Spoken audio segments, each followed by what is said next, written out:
Thank you again. Thank you for the happy birthday.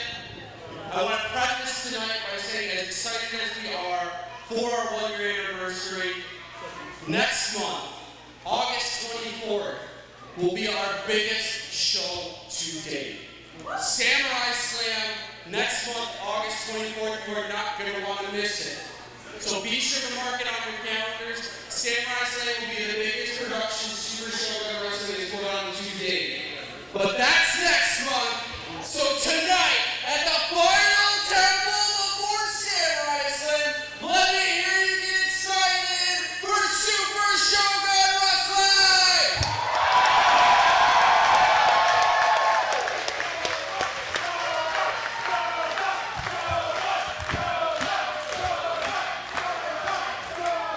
And everybody give another round of applause for the ceremonial opening dance by Splitzer.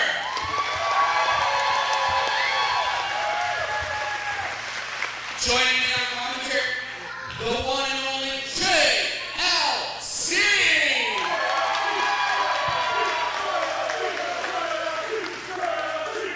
And I will be your master of ceremonies for this evening. As you all might already know, I am Tommy Danger Z.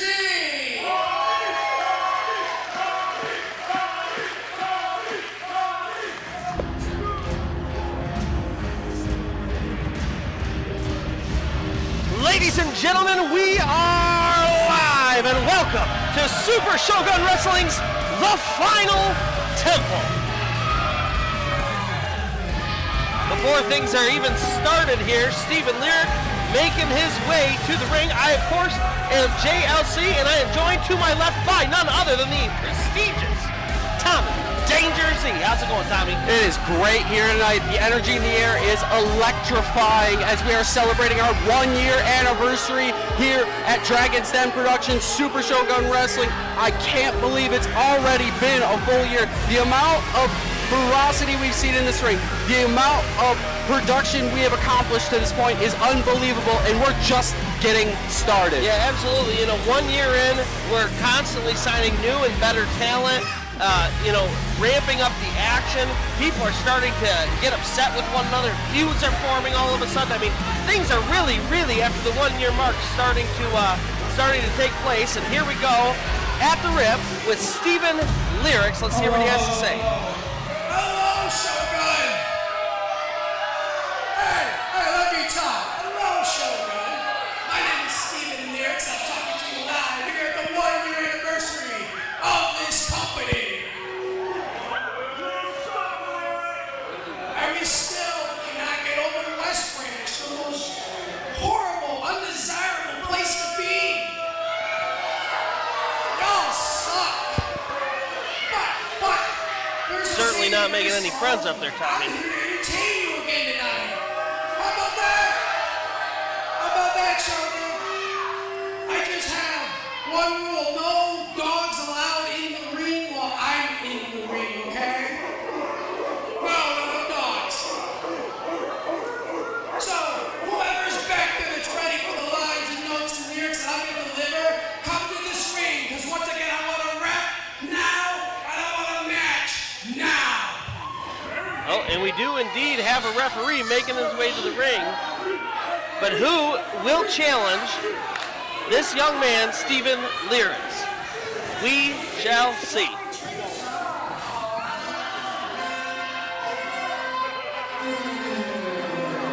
No.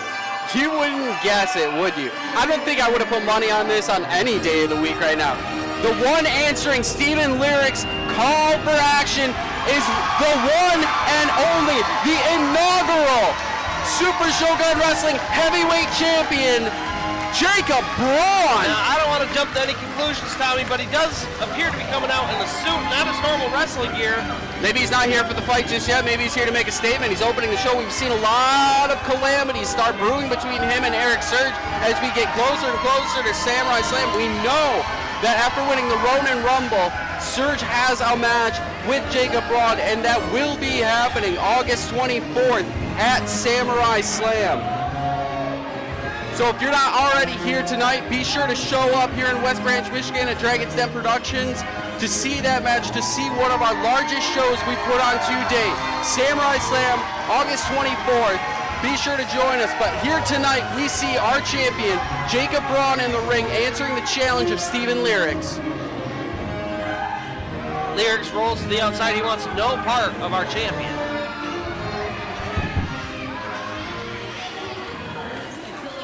Clearly, I'm not dressed to compete. But I figured, why not come out and hang out with you guys?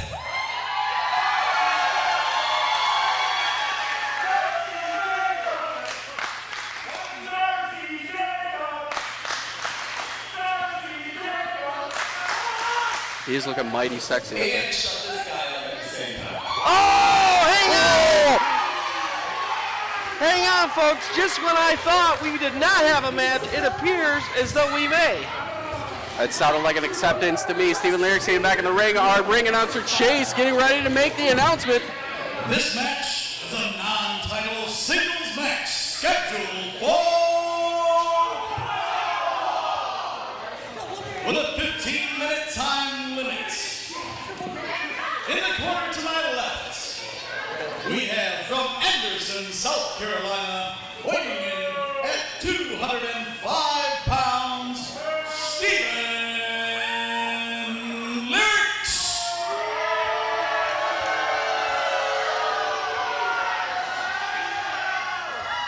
And in the corner to my right, from the Detroit Carnivals, weighing in at 75 kilograms, the High Striker, the Carnivore of the Carnival, King of the Three Ring, and your beloved Super Shogun Heavyweight Champion, Jacob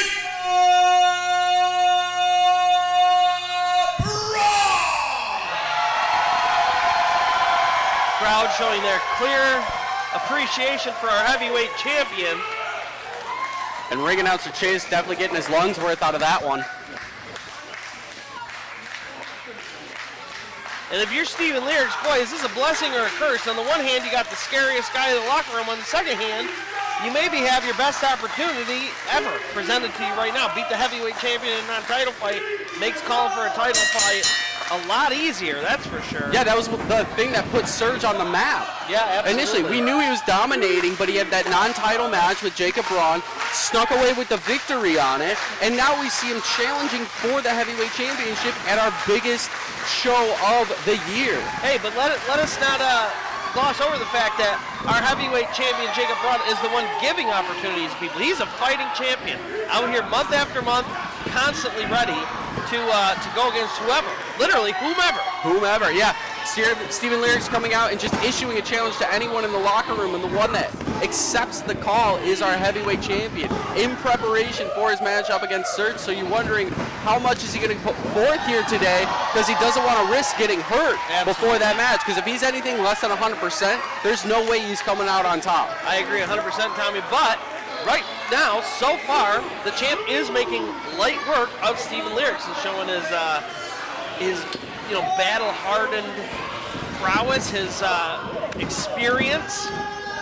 Steven Lyrics, though, finally taking some control as Jacob Braun tries to slide back into the ring. I think this is actually the first time I've seen him wrestle in a suit as well, so I'm wondering how limiting that may be. I mean, those shoes can't be super comfortable to be running around in. I was going to say, definitely the shoes don't grip right on the ring when you're running around and stuff like that. Little advantages like that probably go a long way, too. You're hoping it's not going to be his slip-up. Oh! Hey-oh! And Jacob Braun breaks free. Taking back control. Oh! Spinning lariat! This could be it, folks! 1, 2, 3! There it is! Jacob Braun making light work of Steven Lyrics, who perhaps should not have called out somebody to start our show this morning. Yeah, definitely bit off more than he could chew. I mean, that's the danger that you take with issuing a challenge to the entire locker room. You're not sure who's going to show up, and in this case, it happened to be his worst-case scenario. You said it was the greatest. You said it was the possibility for the greatest opportunity, but it seems like Steven Lyrics just isn't quite ready. to be at that main event level just yet, but at least he's coming out here. He's trying to compete, and he's trying to put himself on the map, and we'll see what he can develop at this point. Braun's asking for a microphone, keeping the referee in the ring, referee Cody Olin. I'm feeling a little frisky. I'm feeling a little fresh.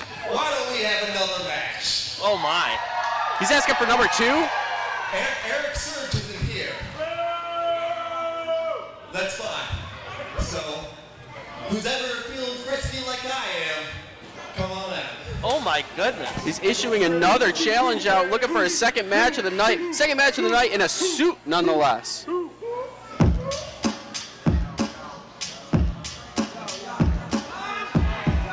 hang on, folks. Hold the phone. The Wolf of War, CFR. Last we saw the Wolf of War get into that ring. He was taken out by Chuckles the Clown. And man, what a champion Jacob Braun is. Finishes the first fight and says that wasn't enough of a warm-up. Let's go for a second.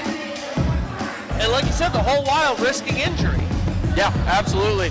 But CFR looking to try to get back on the winning track here after suffering that loss from Chuckles.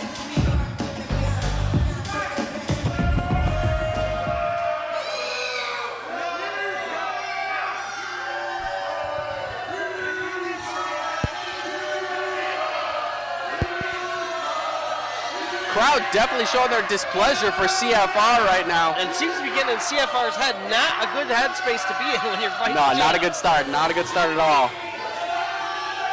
He's trying to jaw jack with him. Do you think he's going to be able to argue with the crowd to get him on his side? I don't think so. Listen, it's like 1 versus 250. I think he's a little This overmatched. is a singles match competition scheduled for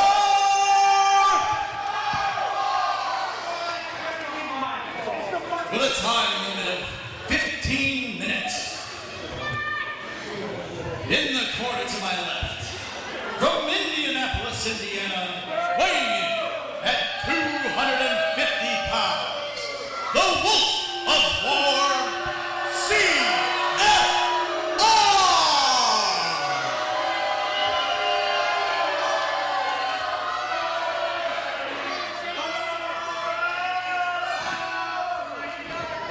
And in the corner to my right, weighing in at 75 kilograms. You know, I don't want to talk about deja vu and bring about the Matrix or anything like that, Tom. The carnivore of the swear we've heard carnival, this one. and apparently the invincible Jacob Braun! Do you think he's just enough of a showman that he just wants to keep hearing his name over and over throughout the That's night? Like he'll keep definitely wrestling every match just so he can hear his name announced after every one? Because it definitely seems that way. It definitely helps him win the mental warfare. Oh yeah, he's definitely strides above where CFR is, who's jaw jacking with the crowd. Oh wait a minute! CFR for a quick roll up! Kick out after 2, and that caught Braun off guard. Look, he's got a little smirk on his face, like, all right, this guy came here to play. You gotta at least appreciate tactics like that. Yeah, it shows that he came in here with a plan. He had a strategy. He's like, I see what's happening, what's developed already throughout the night with the match with Steven Lyrics. You know, I may not have a great chance, but there's always a slim chance. And if you're telling me there's a chance, I'm going to take that chance. That's right. Braun, with his back turned, trying to get that vest off. CFR attacks him from behind, and now he's looking to go to the second rope, maybe get a fly. Tornado DDT! Wow! Wolf of War with a tornado DDT. 1, 2. Kick out after 2. But Jacob Braun in significantly more trouble already than he was his entire first match. Yeah, it's almost crazy to think that CFR came out and was able to take immediate control and stay in control up to this point so far. I know the match hasn't been going on that long, but to see Braun in this type of situation already is very uncommon. But listen, you know, even though the first match was short, it's not like Braun didn't just wrestle for 7 minutes or something. Wait a minute. It looks like he's getting that wind back to him. He's getting back fired up. Blocking the right hands from CFR and delivering them right back. And now it's time for the carnivore to devour his prey. What a elevation on that big boot. Off the ropes he goes for a leg drop. Wow! In the suit pants, in for the cover. 2. Kick out after 2. Man, that was a full Hogan. Dropped the leg and everything. such extension. It looks so beautiful. I didn't think he was going to be able to do that in dress pants. Yeah, it definitely looks a little sweeter in a suit, doesn't it? Yeah, it definitely does. I'm surprised they didn't rip, but I'm sure everybody would have enjoyed the show if it did. Absolutely. CFR looking to fight his way back into this match. Puts Braun into the corner. Looking at Irish whip to the opposite side. Corner to corner. Jacob Braun up and over. And now he does an Irish whip, follows him into a roll-up. Rolls through. Oh, he rolls through. He was keeping him pinned down, but picked him right back up for a ripcord lariat. Oh my God, the impact on that. You heard it. The body of CFR spasming out right now, uncontrollably. That ripcord lariat, my God. And he's setting up for another one. Jam one more time. Oh my goodness. It might be the worst decision now that CFR decided to come out, because I don't know if he's walking out of here. Absolutely folded CFR in half, who is struggling. Crowd's calling for one more. Hang on. And in for the cover. 1, 2, 3. Bon voyage, CFR. Back-to-back victories for our champion.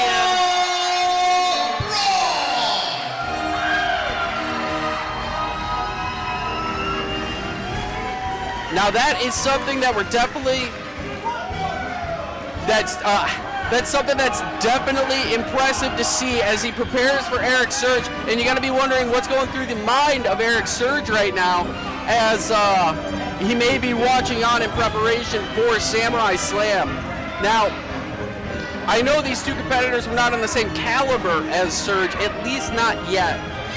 But to go through two of them back to back is impressive nonetheless from our Super Shogun Wrestling Heavyweight Champion. Yeah, I have to agree, Tommy. I mean, he has no reason to come out here. He's defending his title next month against arguably his strongest challenger today. He doesn't have to prove himself. He doesn't have to tell the audience anything they don't already know. And yet he comes out and he defends his honor. He puts that on the line. He defends his honor in a suit and looks great doing it. Yeah, he sure did. I'm here with Brian after his long day today. How'd it feel going out there twice? I won twice, so it felt great. Who do you think's gonna beat you to win? Not Eric Surge. I think Eric Surge has it in him to beat you. Next month, at Samurai Slam, Eric Surge, I'm gonna make a supersonic man out of you. Now we've been talking about heavy hitters and powerhouses so far throughout the night. We've talked about Eric Surge, we've talked about the Super Shogun Wrestling Heavyweight Champion Jacob Braun, but now we see the biggest and heaviest of the hitters, although maybe not all mentally there by himself, but with the power of Scoops, Chuckles the Clown making his way to the ring. Yeah, you said maybe not all there. I would go so far as to say I would be surprised if he passed any kind of psychological evaluation. With Scoops' help, I think he could. That's what I'm saying, with the help of Scoops out there, you know. Definitely full of joy as he usually is as he makes his way out. You see his manager Scoops on his fingers right now. He's usually the one giving the orders to Chuckles throughout the matches. So we'll see how he develops his relationship and how this plays out, because last time we saw him, he dominated CFR. Yeah, I mean, what a big, scary, intimidating man. If you're paired up against him, you already know there are certain tactics you can use to defeat big men like this, but it's always dangerous. All it's going to take is one hit from them, and it's over. Yeah. But if there's anyone that can do it, it's someone that Chuckles is about to go up against that we haven't seen him face someone of this caliber yet. And that person is none other than Kung Fu Kirk.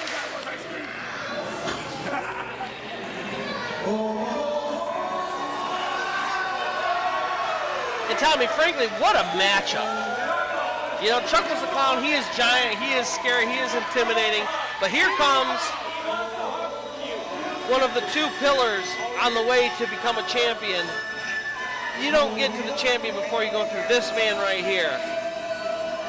Yeah, the new and slender Kung Fu Kirk making his way to the ring, down to 275 pounds after using Braun's fitness regimen.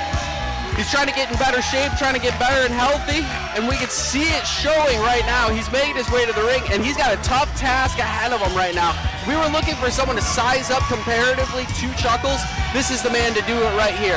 Not just in weight, but also in caliber, ring awareness. Someone that is going to be able to outsmart the muscle and build of Chuckles the Clown. You know, the one problem with that, Tommy, is that this is not normally in Kirk's wheelhouse. Normally he's the big guy. Normally he's the powerhouse. That's true. He's going to have to be the crafty, quick, sleek wrestler today if he's going to want to pick up a victory. Because as strong as he is, I would not go toe-to-toe in a power contest with Chuckles. No, especially with Scoops there. Yeah, to be fair, I don't think there's anybody that actually wants to go toe-to-toe, strength to strength with Chuckles, just because you're not exactly sure what's going to happen. Yeah.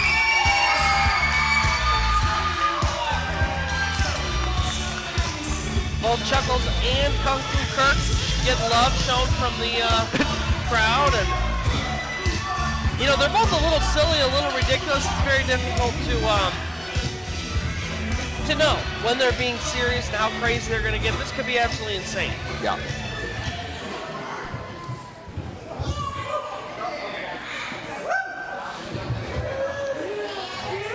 This is a non-title singles competition scheduled for... Thank you, Shogunates. A little squirrely there after Braun To entrance. my right, weighing in at tons of fun. From an ice cream truck near you, accompanied by his best friend Scoops, he is Chuckles the Clown! Quite the reaction from the crowd here. In the corner to my left, weighing in at 275 pounds, from Fort Wayne, Indiana, he's the master of grappling Kung Fu. He is Kung Fu Kirk!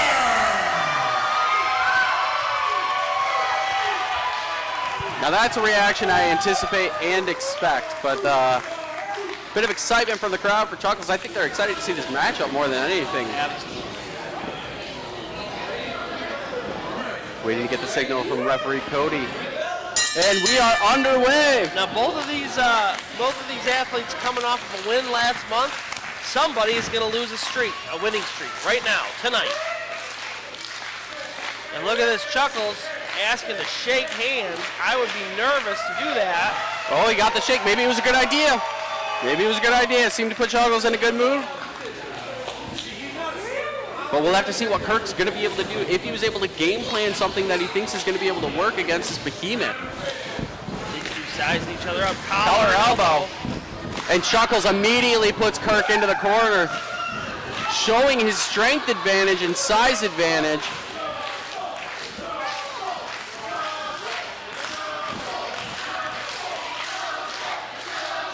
Crowd chanting for Chuckles right now. And boy, Chuckles seems to be really getting into it. He's excited.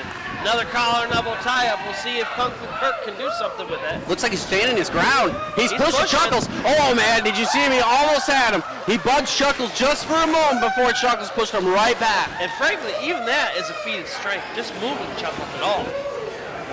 Kirk, look at him. He's staying on a knee. It's like he's trying to reevaluate. Okay, that didn't work. Where do I go next? Like I said, he's used to collar and elbow tie-ups. He's the guy pushing whoever his opponent is around. Yeah, he's got to be spinning through the Rolodex right now. Plans B, C, D, E, F. Whatever he can find right now to try to gain any type of advantage over Chuckles. This might be the first time in Shogun that Kung Fu Kirk has faced a bigger opponent than himself. The only other time he's fought somebody close was Rick Cartier. Rick Cartier, yeah. And they're about the same size. I mean, this is new territory for him. or at least new territory in Super Shogun Wrestling. So we'll see after. Oh, look at this. Chuckles just Now he's really laying into him. throwing elbows, a couple knees in there. This is getting brutal. Irish whip off the ropes. Ducks it. Gaining some speed. Boy, Tommy, the immovable object going against the unstoppable force here. He's getting clean contact straight across the chest of Chuckles with those clotheslines. Barely even moving him. Not even staggering him. A third one. No dice. Chuckles just laughing and going for a scoop slam. Let's see if he can get him up. No, he Not does quite. not. Chuckles now turning him around, trying to get a scoop slam. Oh! Got just enough of him lift This up. could be at 1, 2. Oh no, a kick out right before 2. Kung Fu Kirk still has more in him. Not a position you want to be in though. Chuckles drops an elbow. Kung Fu Kirk out of the way. And hang on, now he's going to use that speed advantage. Oh my goodness. He's going up to the second rope instead. He's trying to take advantage of the situation. Up top, dropping the forearms across the face of Chuckles. 1, 2. Oh, and a kick out after 2. That was close. That was a 2. Chuckles lost his mask, it looked like, and he was frantically trying to get it back on. Look at this, Kung Fu Kirk letting him get back to his feet. But Chuckles now looks even angrier than before. It's like his whole expression and demeanor Yeah, he changed. looks angry, doesn't he? Kirk trying to muscle him into a corner, throwing shoulders into his abdomen. But you can already see how much this is taking out of Kirk, the amount of energy he's got to put into every maneuver and the damage he's taken already. And he's getting ready for something big. Looks like he's trying to splash him in the corner, getting a running start. Oh! And Chuckles, He lost his mask. Is he okay? He's asking, is Kirk okay? And look Going at down Chuckles for another pin. 1, 2, and Kirk kicks out again. Chuckles picked him up and just slammed him straight down. The momentary lapse of him losing the mask again and the time to put it back on, it's almost like reminiscent of Rorschach from Watchmen. Absolutely. Like he's not able to compete without his face. But immediately getting back on gave Kirk enough time to be able to get the kick out on that. Oh, And vicious kick to the stomach. right to the stomach of Kirk. Kirk rolls out of the ring. Chuckles here to follow. Look at this, Chuckles on the outside now. And a right hand right to the center of the abdomen. And now one to the face. Kirk trying to gain the momentum back into his corner here. He's moving some of the audience members around. They are clearing the way as they should. Two big men here. Trying to Irish whip him into the chairs. And look at this, Chuckles having absolutely none of it there. Fighting right in front of us, folks. He goes again. Reverse. Kirk gets Irish whipped instead into the chairs. And folks, we are all the way up to a count of 7 on our 20 count, and they are both still on the outside of the ring. But Chuckles fully on his feet right now and manhandling Kirk back up and booting him right to the back. Referee at a count of 10. We are halfway there. Chuckles going to break the count.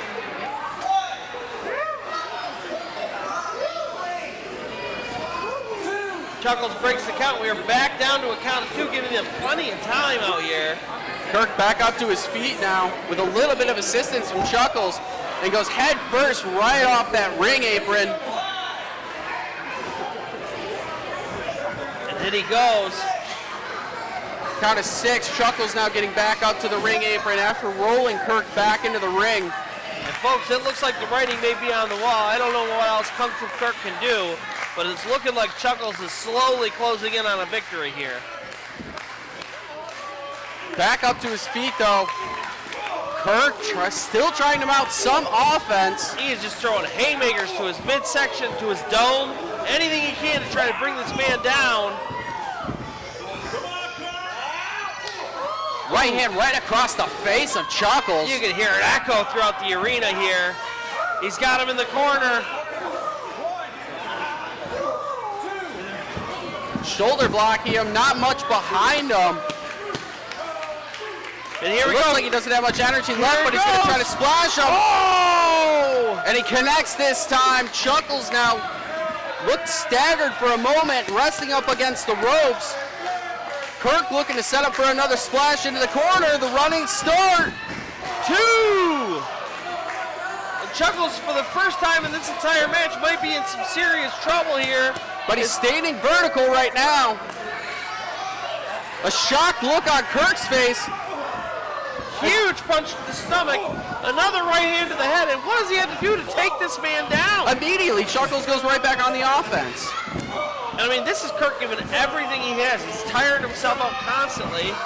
Oh, gets tossed again. And this could be the finish, folks.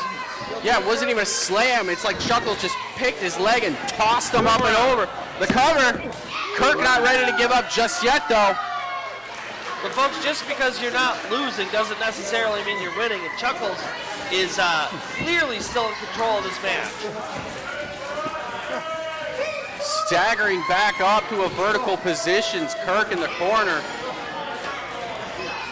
What does the Kung Fu Man have left in him to give right now as Chuckles a haymaker across the back of the neck of Kirk. Another one.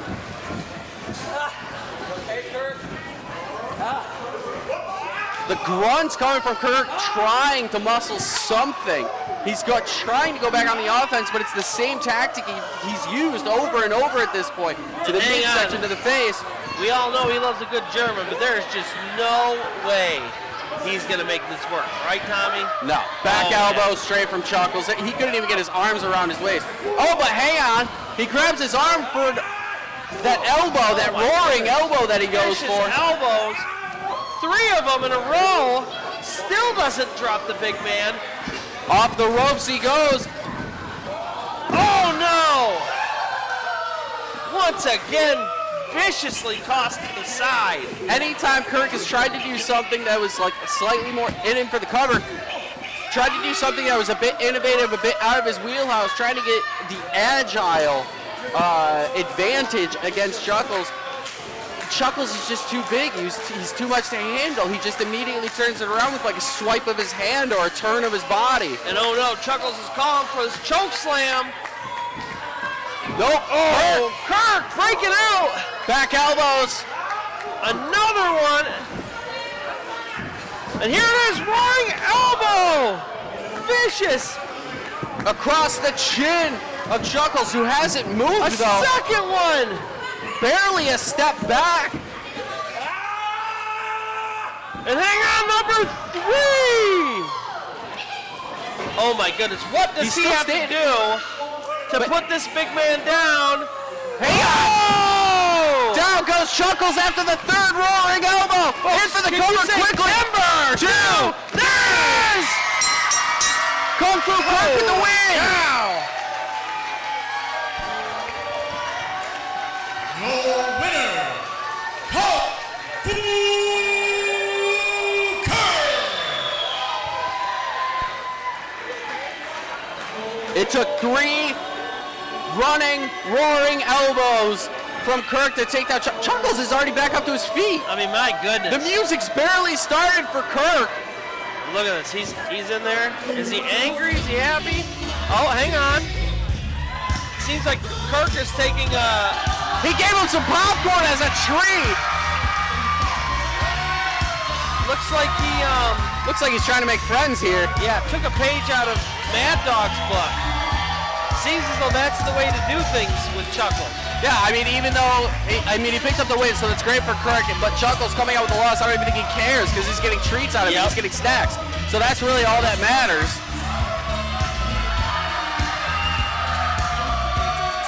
Kirk asking for the microphone as Chuckles makes his way out of the ring, though.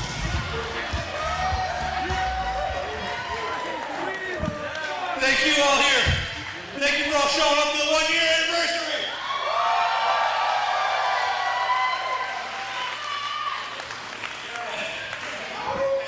And that girl done a lot of things here. That guy wasn't even supposed to show up the first time. Aren't you glad I came? Yes, we are, Kung Fu Kirk. Yes, we are. Well, there's one thing that I need to check off my list. One person I'm close to, and I think you all know who I'm talking about, that we have a little bit of unfinished business.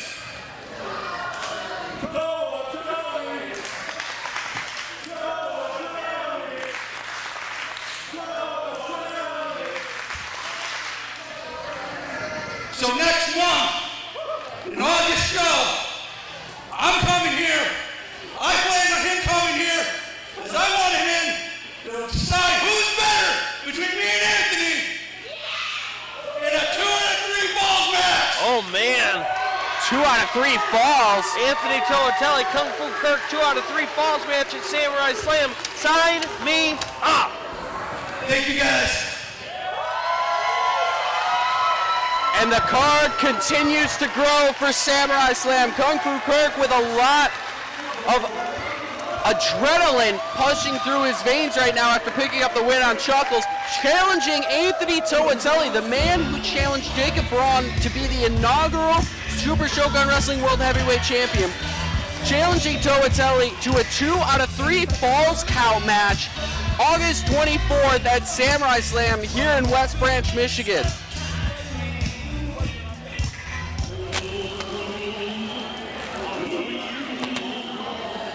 Test. I don't hear it all. Uh-oh.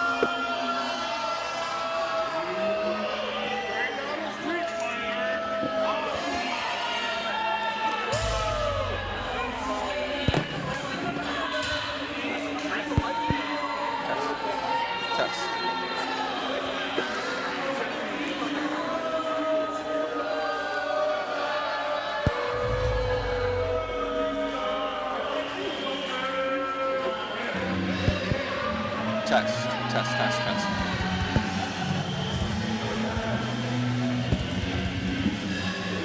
And folks, making his way to the ring right now, the great Akuma. Oh wait, there it is. Oh man, after some technical difficulties, I got this figured out. All right. I'm sorry, ladies and gentlemen. I got the headphones figured out. I'm back online as we see the great Akuma making his way to the ring right now. Someone who we've seen have struggles. You alluded to earlier, bad blood building between competitors in our locker room. Feuds growing. Getting ready to be at their boiling point. Yeah, I mean, this great Akuma, he's an interesting character because number one, he's like very technically sound in the ring, but number two, he has a bag of dirty tricks up his sleeve, and he doesn't mind using any of them at any given point to win. No, not at all. We saw him last compete in a triple threat match last month, where Eric Surge took the victory in that triple threat match. The other competitor in that match, Great Akuma's opponent here this evening. And that man is the one and only Red Tiger, the Wrestle Cat himself, looking to finish this unfinished business with the Great Akuma that started all the way back at the Graveyard Gauntlet match.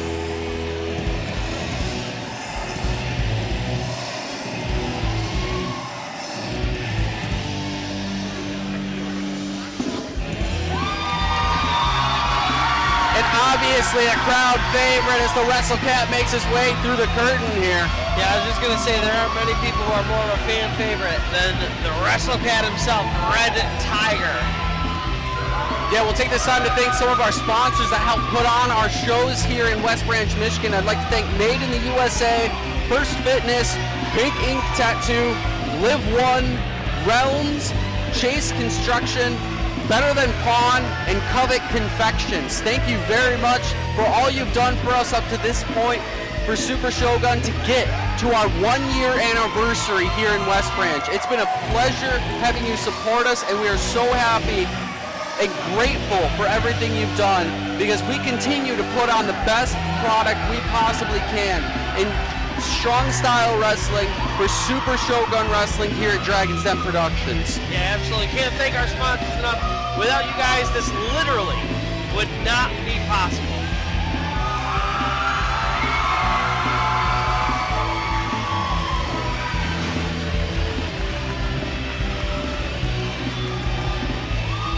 And I'd especially like to thank them for the support as we travel into Samurai Slam next month, August 24th.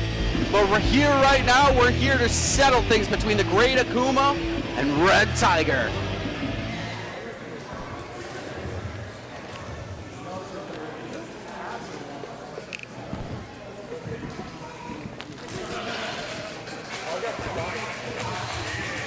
This is a singles competition scheduled for 20-minute time limits. Thank you so much.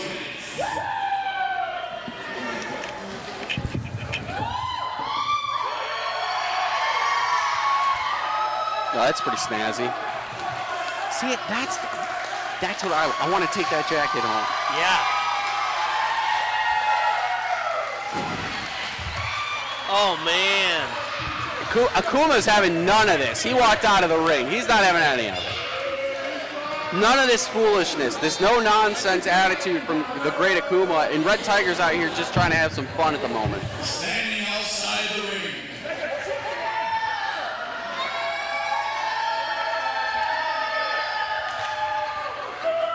He is the forbidden warrior from the land of the rising sun, the Great Akuma! And you're right, Tommy. Akuma having no interest in any of the shenanigans. He is dead serious. And frankly, he should be. Beating Red Tiger is one of the few people who's going to put you right into title contention. Yeah. Man, it's already tough. In the quarterfinals, from Detroit, Michigan, roaring in at 238 pounds, the winner of the 2023 Graveyard Gauntlets, the WrestleCats, Red Tiger! Yeah, a man who's already been the #1 contender that has challenged for the Super Shogun Wrestling World Heavyweight title once already. Now, granted, that ended up in some tomfoolery, you might say, or I might. Tommy foolery. Some tomfoolery. But nonetheless, he was already in that contention, so Akuma sees that nature, or sees that opportunity. So you're absolutely right. A good win over Red Tiger could immediately catapult him into that next contender spot after Eric Surge, regardless of who the champion is. And look at this, the bell hasn't even rung yet. The referee trying And we are underway here. trying to get them to go to their respective corners. And here we go, folks. And some enticing claps coming from the crowd to help bring these competitors together. And Akuma, again, having none of it up to this point, yelling at the crowd as Red Tiger is embracing it. And then flexing his pecs as Akuma. Just trying to show his dominance right now. And Tiger doing the same. And here we go, folks. First collar and elbow tie-up. Side headlock for Red Tiger. And now rolling it through into some chain wrestling there. Beautiful arm drag by Red Tiger. Takes Akuma down. But back up to his feet. Follows it up with a drop toe hold. Gets on his back. Slides inside now. Side headlock on the ground there. Akuma trying to muscle his way back up. Red Tiger keeping the head locked in tight. But look at that. Akuma is looking to grab his mask. Very taboo to try to touch the mask with the luchador. Oh! Catches him. Look at the And now just strength. going for the beatdown.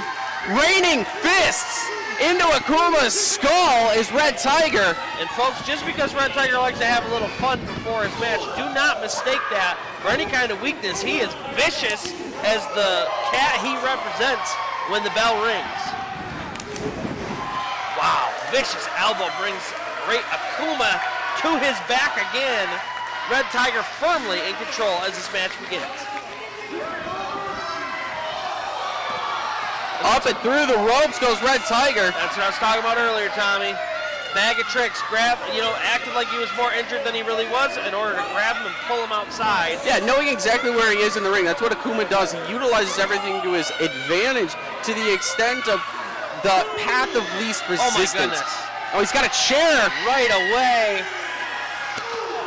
And right across the back, it looked like our view slightly obstructed from the commentary table here, but now raining chair shots down on Red Tiger's back and chest area. It looks like he's choking him. Now, being that it's happening on the outside of the ring, it is allowed, so there's no disqualification. These fans none too pleased, though. Ooh. And off the ring post, that thud we heard all the way over here. Yeah, that was a skull. Oh, shoulder going right into that ring post. And folks, if you remember,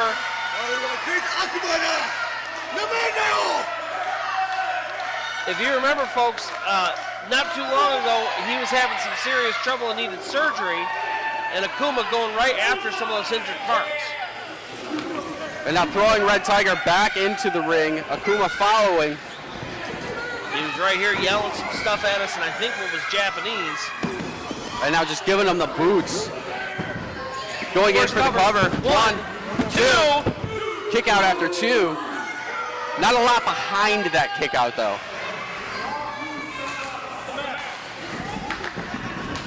And now throwing Red Tiger into the top turnbuckle is great Akuma. Listen, as the crowd trying to get Red Tiger back into this is Akuma throwing vicious kicks into Red Tiger's sides and abdomen. And now it looks like he's going to go to the top. This is trademark Akuma right now, walking the ropes. Oh, Tiger catches him midair and sit down slam. Red Tiger has a great opportunity. Finally covers him. No, he's going into for more of a beatdown and now covering. And a kick out.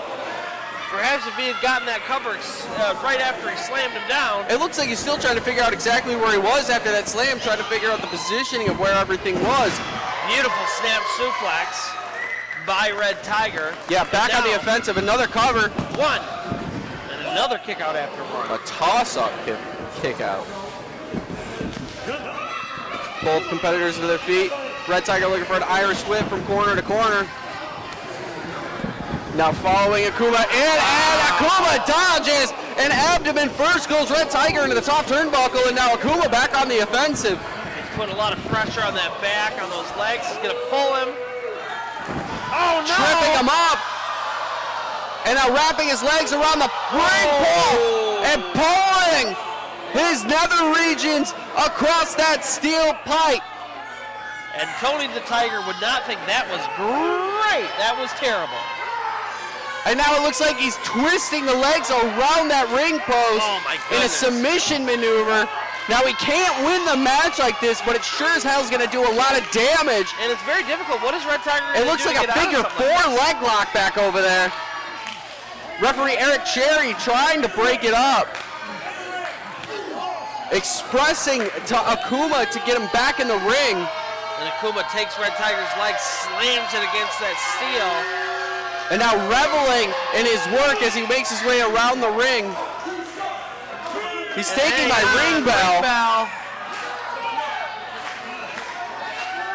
Referee trying to grab it from him, saying, listen, enough is enough.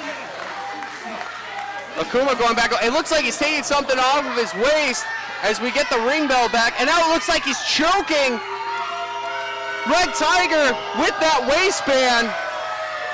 And as the referee comes over, he stops. Now remember, when they're on the outside, he can't be disqualified, but you never want to frustrate the referee by doing things you shouldn't be doing. Yeah, although foreign objects not allowed in the ring, they are allowed on the outside of the ring as it is determined that the ring is sacred. Akuma rolls back in to restart the count. And Red Tiger's got nothing going for him right now. No, absolutely nothing.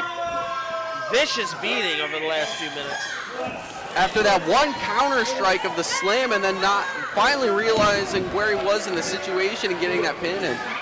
Just after that, Akuma's been in complete dominating control. A rake to the eyes. And Now Akuma raining blows down on Red Tiger, one after another. Off the ropes goes Akuma.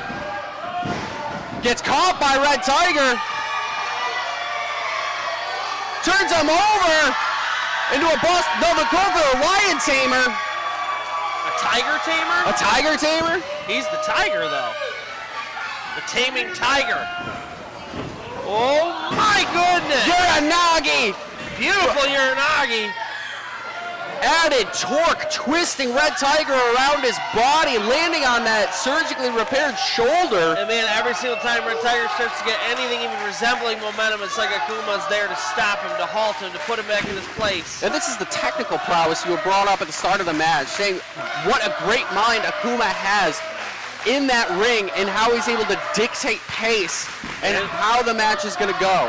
Yeah, his fight IQ is brilliant, but man, there's something about the raw strength of Red Tiger that cannot be denied.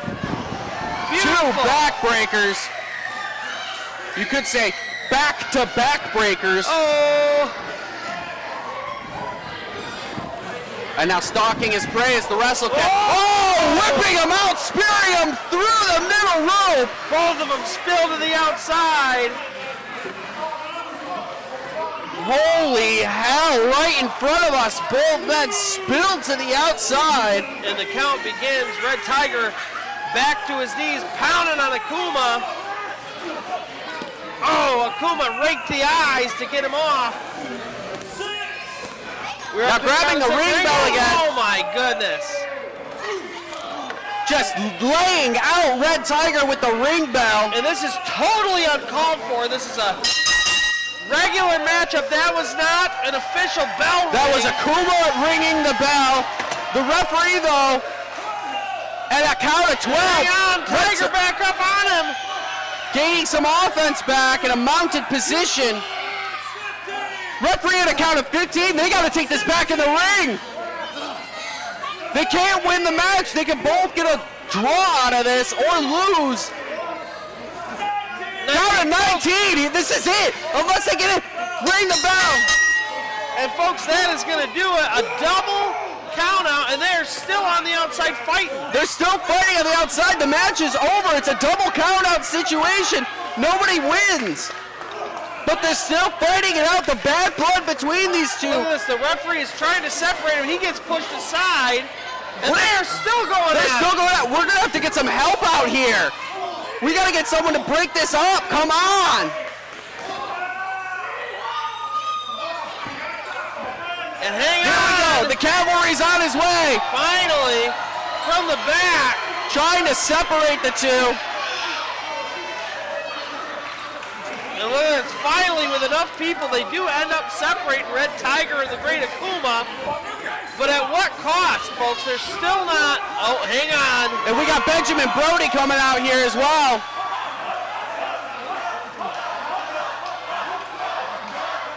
And he does not look pleased. Benjamin Brody asking for the microphone. Brody out here in crutches. I'm done with everybody fighting tonight. Okay? It's a 1-year anniversary. We gotta get it on. You guys get in the damn ring and shake hands. And look at this, Brody just calling for some civility here. And shake hands. Just asking for a simple handshake to show a show of respect, a sign of respect between competitors here.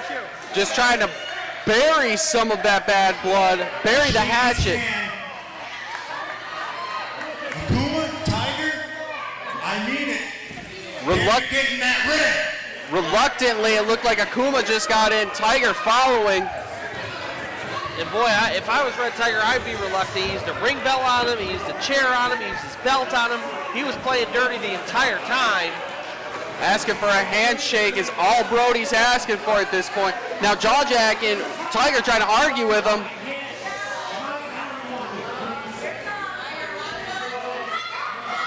Akuma with the fireball right to Red Tiger's face. So much for civility. Oh my goodness, he spat fire in his face. So much for civility. Brody yelling at him as Akuma's trying to rip the mask off Red Tiger. My goodness. And he ripped the mask off. This is absolutely uncalled for. As all the wrestlers storm the ring, Akuma taking the mask of Red Tiger, which is, oh, Braun is out here. He brought a towel out to help cover the face of Red Tiger as Akuma spits the mist on a Red Tiger's mask.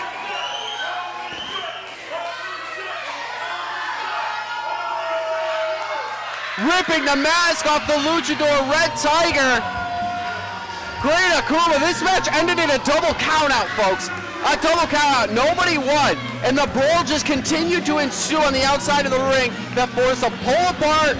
And then the CEO, Benjamin Brody, coming out here on crutches. He's still recovering from last month. And folks, I am no mystic. I cannot see the future, but I am willing to bet that at Samurai Slam, these two are going to go head-to-head once again. There's no way that this is going to No, there's no way that this is over in any way, shape, or form. When you demask a luchador, that is the most taboo thing to happen in wrestling. And Great Akuma has done just that taboo. So the expectation is that the retaliation can only be tenfold after that. Not just that, but tell me, the whole match, he's cheating throughout the entire match, and then at the end, all they have to do is shake hands, and he throws fire. Throws fire right into the face of Red Tiger. So we can only assume the mask itself is singed from the fireball from the Great Akuma. But we'll just have to see how that plays out as we work our way closer towards Samurai Slam on August 24th.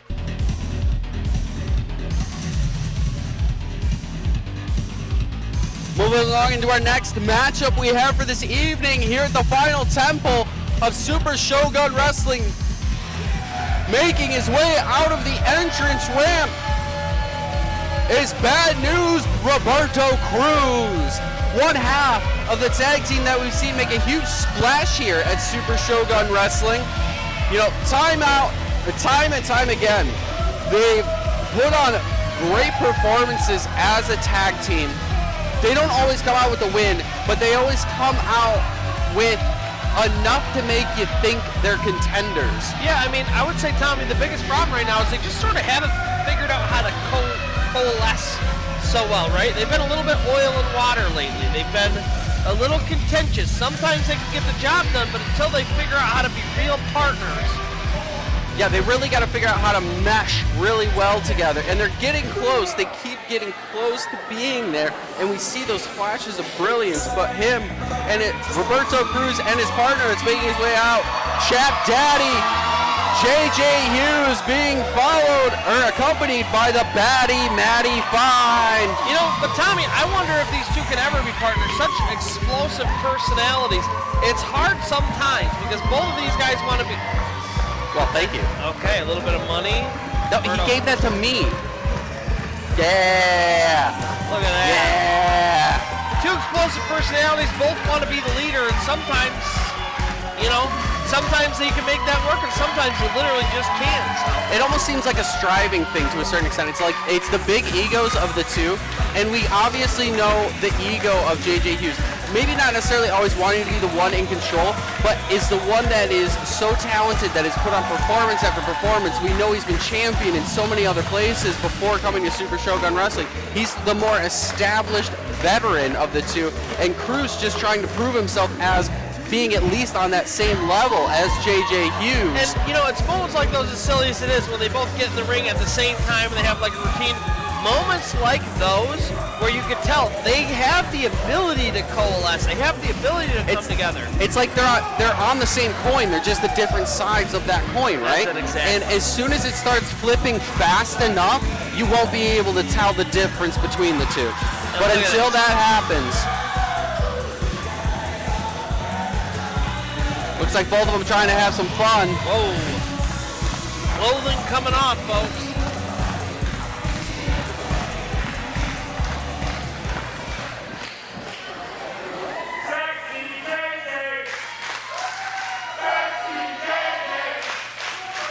And a chant we've heard more than our fair share of up to this point, Sexy JJ from the crowd.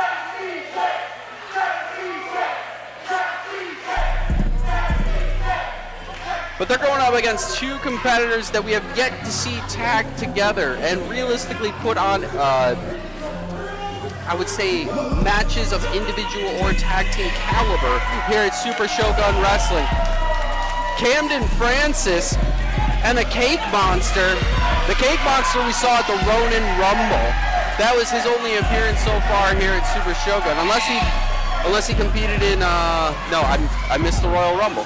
So it was during the Ronin Rumble that Cake Monster debuted, coming out, and I haven't seen much of him, so we'll see how he matches up against a tag team that's, as we talked about, close to that high-end caliber. It looks like he's throwing zebra cakes out into the crowd. I'm not sure exactly. Although here, folks, from Tommy and I both, we apologize in advance. Their tag team name is so delicious. Oh, so delicious. So we'll have to see how delicious their competitive natures are going to be going up against Bad News Roberto Cruz in the Chap Daddy JJ Hughes. They certainly seem to be excited to be here, but folks, not one to be outdone. JJ Hughes reapplying, getting a little moisture. And one thing, folks, we know all cakes need to be moist.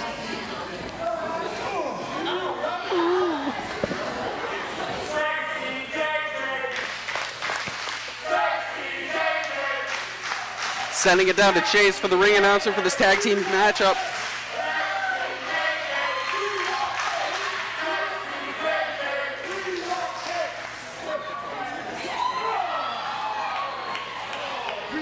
It just looks like Francis This is... match is a tag team match scheduled for with a 30-minute time limit. Thank you, Shadex.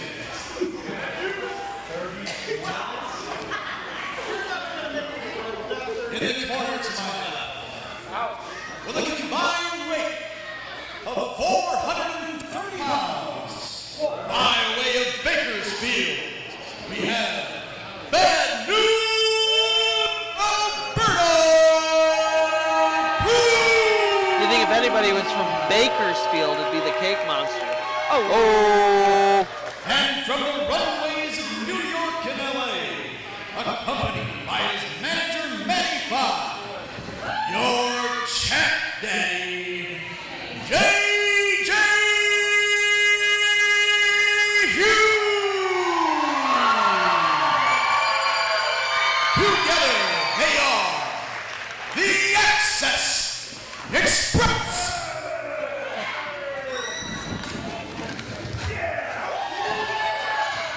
And in the corner to my right, we have a man from your kitchen pantry, weighing in at 210 anniversary frosted cupcakes.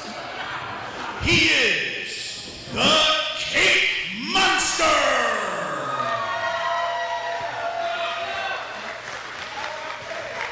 His tag team partner is from South Bend, Indiana, weighing in at 210 pounds. He is the fantastic Camden Francis.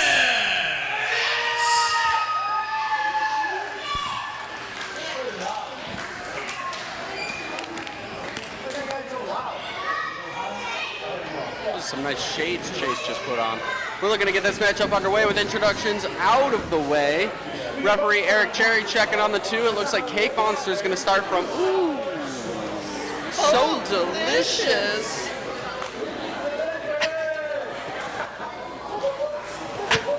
And JJ Who's going to Hughes. start from Access Express? We do not know. It looks like JJ Hughes. That looks like JJ Hughes. Were they doing it like rock, paper, scissors? Bell is rung. We are underway. So we have, ooh, so delicious versus, Ooh, so moist. JJ reapplying the chapstick. here we go, folks. And Cake hang on. Monster might be reapplying the zebra cake. A whole zebra cake mushed into his face. He gives it to the fantastic one, Camden Francis, who seems a little confused on what to do. JJ Hughes now taking control. takes advantage. Now to that rear headlock, moving over to a side headlock. And folks, all the fun and shenanigans in the world are great, but you got to win a wrestling match here tonight. And here we go. takes him down with a side headlock. And man, JJ is as ridiculous as he can be sometimes. He really does know how to control the ring and put pressure on people. Doing such a good job isolating Cake Monster's left arm and really putting it through the ringer. And now adding some of that mind games thing, the mind games that he's proficient at as well. You know, to a certain extent, we're not sure if the showmanship that he delivers in the ring is just for himself or to torment his opponents. We've seen how much that puts Mad Dog into raging fits time and time again, which has given JJ Hughes advantages against him. So, look at that. Camden Francis comes in. He does a side headlock takedown. He was having none of it. He wasn't deterred at all from the shenanigans brought forth by Chap Daddy. Fantastic Mr. Francis. Yeah, it almost seems like each team has one person who's a little more ridiculous and one person who's a little more grounded. Obviously, Cake Monster and JJ Hughes you could are boil a these little two. more ridiculous. You could definitely boil these two teams down to their similar components by that nature. Yeah, they're comprised of the same pieces. And here we go. Bad news, Roberto Cruz in the ring now as the legal man, going up against Camden Francis. And look at this, he went to do a side headlock, he got pushed away. Camden Francis with a drop kick. Roberto Cruz ate that one back up to his feet, but he is in the wrong corner right now. Yeah, he's staggered, and now a tag from Camden Francis to Cake Monster.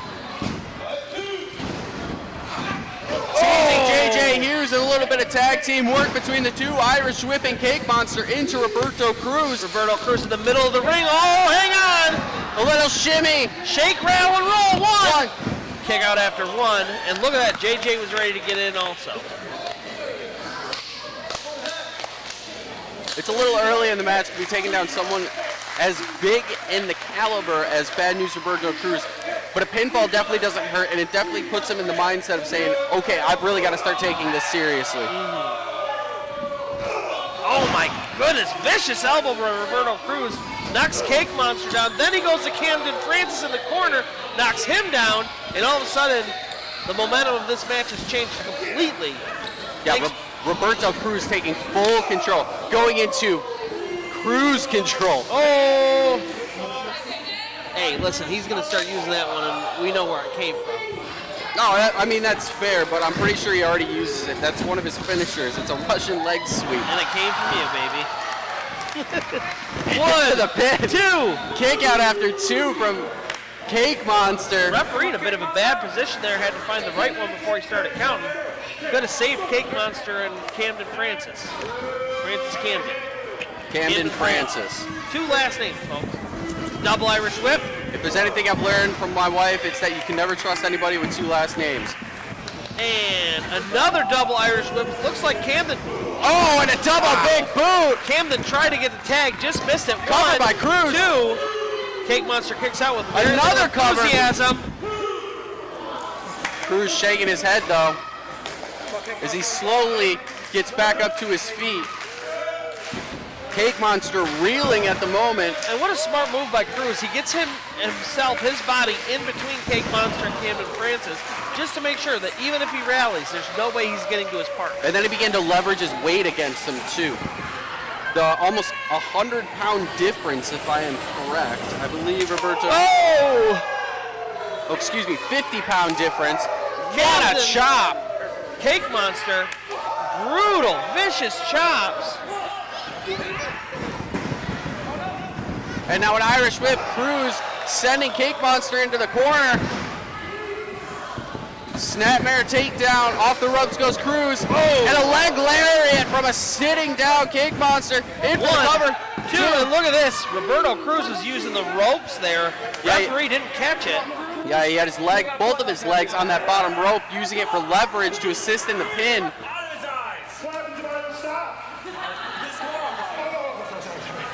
And now arguing with Eric Cherry on whether or not he can keep going on that maneuver when Cherry was counting to 5. He said, what happens if I stop? He said, or if I don't stop? He said, well, then you get disqualified. He said, well, I don't want that. Yeah. And look at that, right into JJ's waiting boot. And a tag to JJ. Camden Francis still stuck in his own corner as he watches the malicious intent of Excess Express taking apart Cake Monster. Knees right to the inner thighs. Second rope. Oh, goodness. In for the cover. This Two. could be it. Cake Monster kicks out again, but Camden Francis desperately needs a tag. Yeah, JJ delivering that hawk tool right off that middle rope. That's what he said. Beautiful fisherman suplex. Bridge into a cover. Ooh. Kick out after 2. He bridged that fisherman suplex. He was going for that 3 count. Very, very close to closing in on that. Yeah, that is was real JJ Hughes. And now Cruz setting up his boot in the corner. Cake Monster turning it around though, and setting JJ's face into Roberto Cruz's boot. And these little misses are exactly what we're talking about, Tommy. It's just these minor miscommunications that end up costing them a lot of times. JJ back into control though and making a tag to Cruz. All's all that ends well, I suppose, but vicious elbow. Whoa! Cake Monster in real trouble here as Roberto Cruz goes to the second rope. Drops down a forearm across the back of the head. And another cover. 1, 2. No. And look at this baddie fine on the outside, keeping an eye on things. And Camden Francis looking on, still desperate to get into this matchup and save Cake Monster. Tag, JJ Hughes comes back in. These frequent tags are getting quick and furious. Wheelbarrow slam from Cruz. 1, 2. Kick out after kick 2. out. Camden Francis gets in the ring this time. You can tell even he's starting to get worried. Yeah, he's also not sure how much more that Cake Monster is going to be able to take and continue on this matchup. And look at this. Roberto Cruz and JJ Hughes very smartly just tagging in over and over and then Oh! Cake Monster turning it around again. Another miscommunication. Roberto Cruz comes crashing down on JJ's back. Cake Monster kicks him down, and for the first time he's got an opening.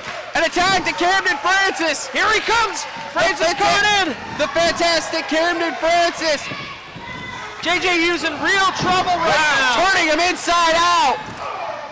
And look at this, knocking Cruz to the side. Boom, Oh, finally getting the big man down. Cake Monster doesn't even know where he's at, but Camden Francis helps him get outside. Makes a tag. And now grabbing JJ. Looking for some tag team maneuver. Double Irish whip. Jinx, you owe me a space soda. Oh! Oh, and JJ goes flipping out of the ring. Oh no, all of a sudden Roberto Cruz, flapjack! He's in real trouble here. Cake Monster in for the cover. 1, 2. Oh, Maddie Fine paying dividends on the outside as she grabs Roberto Cruz's leg, places it over the rope. But folks, make no mistake, that was the end of the match, I believe. Roberto Cruz, I don't know that he was kicking out. He still looks lost. And now Cake Monster, once again, has to build momentum. Yeah, they've got to recalibrate both JJ and Roberto Cruz. Cruz getting up, but Cake Monster setting up for something as he's stomping the mat. Hughes making his way to his own corner. Cake Monster running across. Cruz gets out of the way. And shoulder first goes Cake Monster into the ring post. Tag to JJ Hughes. Here he comes. Oh! Just driving his hip right into the upper back of Cake Monster, and now falling into the cover. 2. Camden Francis saves his partner. Breaking it up at the last second. Trying to smack Cake Monster in the face, wake him up a little bit. Maddie Fine, look at this. Oh, and she takes Camden Francis off the apron. His face slapping off of it. Cake Monster doesn't even know what's going on. The referee is now distracted. Oh no! And Cruz with that gold chain knocks out Cake Monster. And look at this. This is 1, 2, 3. Nobody likes to see a match end that way.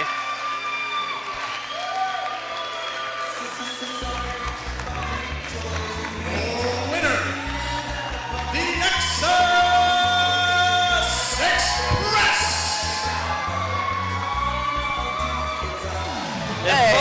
Now he's stealing money from me. JJ gave that to me. Well, love them or hate them, whether they're thieves or generous, good guys, bad guys, Coming out with a victory here tonight.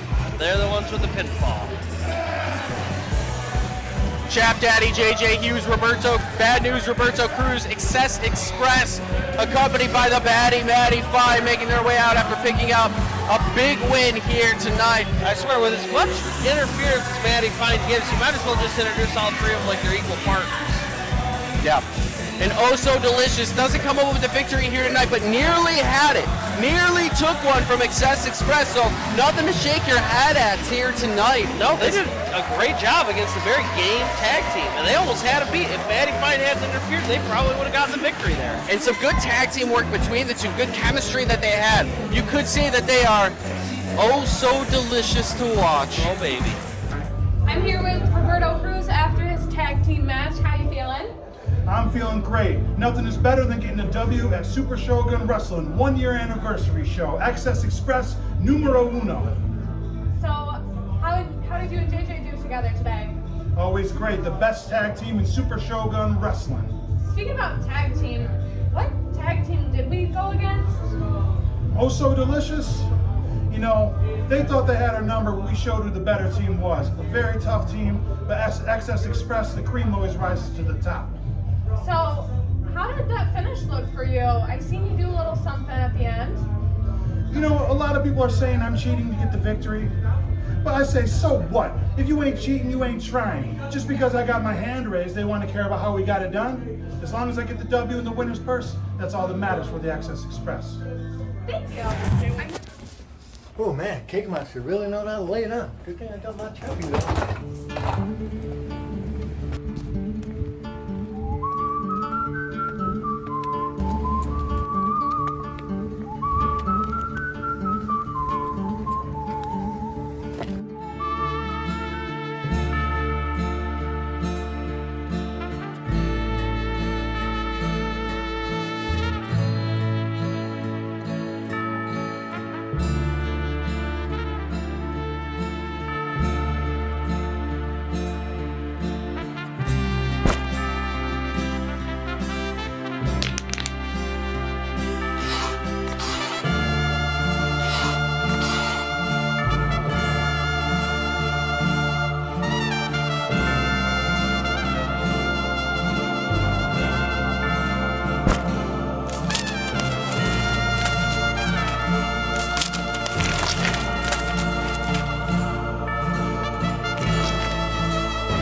Before we start the match, we have a special guest referee.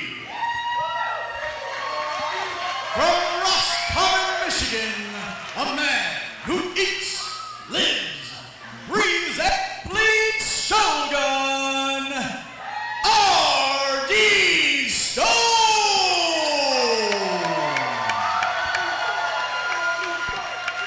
special guest referee R.D. Stone for this upcoming matchup, introduced by our ring announcer Chase. It's a very pleasure to have him here. He's always been a big-time fan of Super Shogun Wrestling, and we'd like to thank him for his contributions here tonight as special guest referee.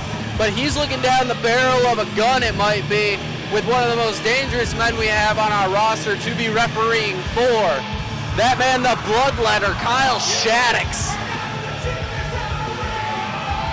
Yeah, Kyle Shadex has no qualms about doing whatever it takes to win.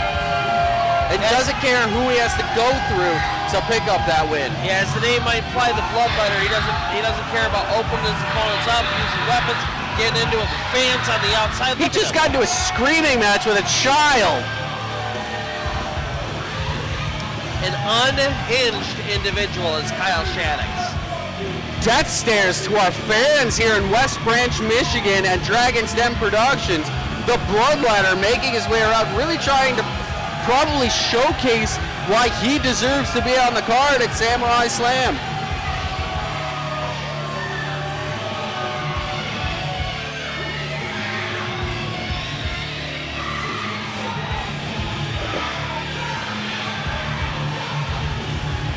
But the last time we saw him, he's going to be trying to bounce back after losing to Kung Fu Kirk last month. Tough loss to Kung Fu Kirk, but realistically, it's not a bad loss when you're losing to one of the gatekeepers of Super Shogun Wrestling. But nonetheless, he hasn't been taking it very well, and now looking to turn his luck and get on the winning side at just the right time, looking to catch fire before his Samurai Slam. And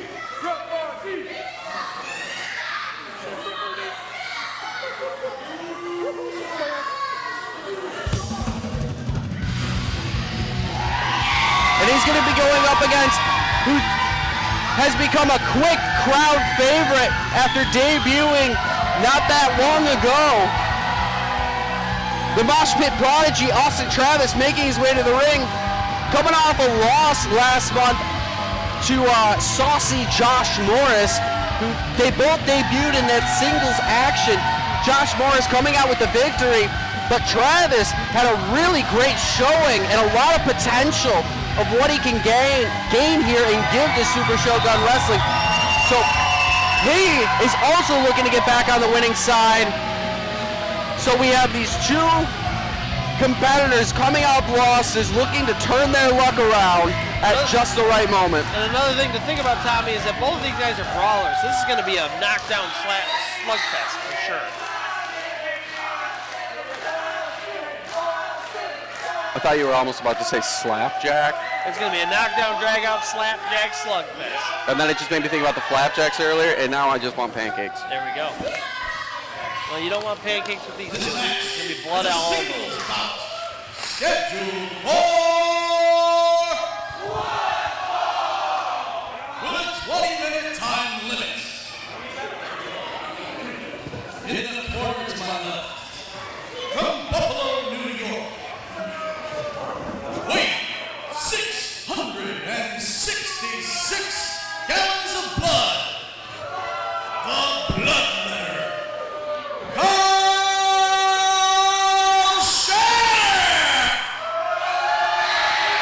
A face only a mother could love. That's with an right. expression like that.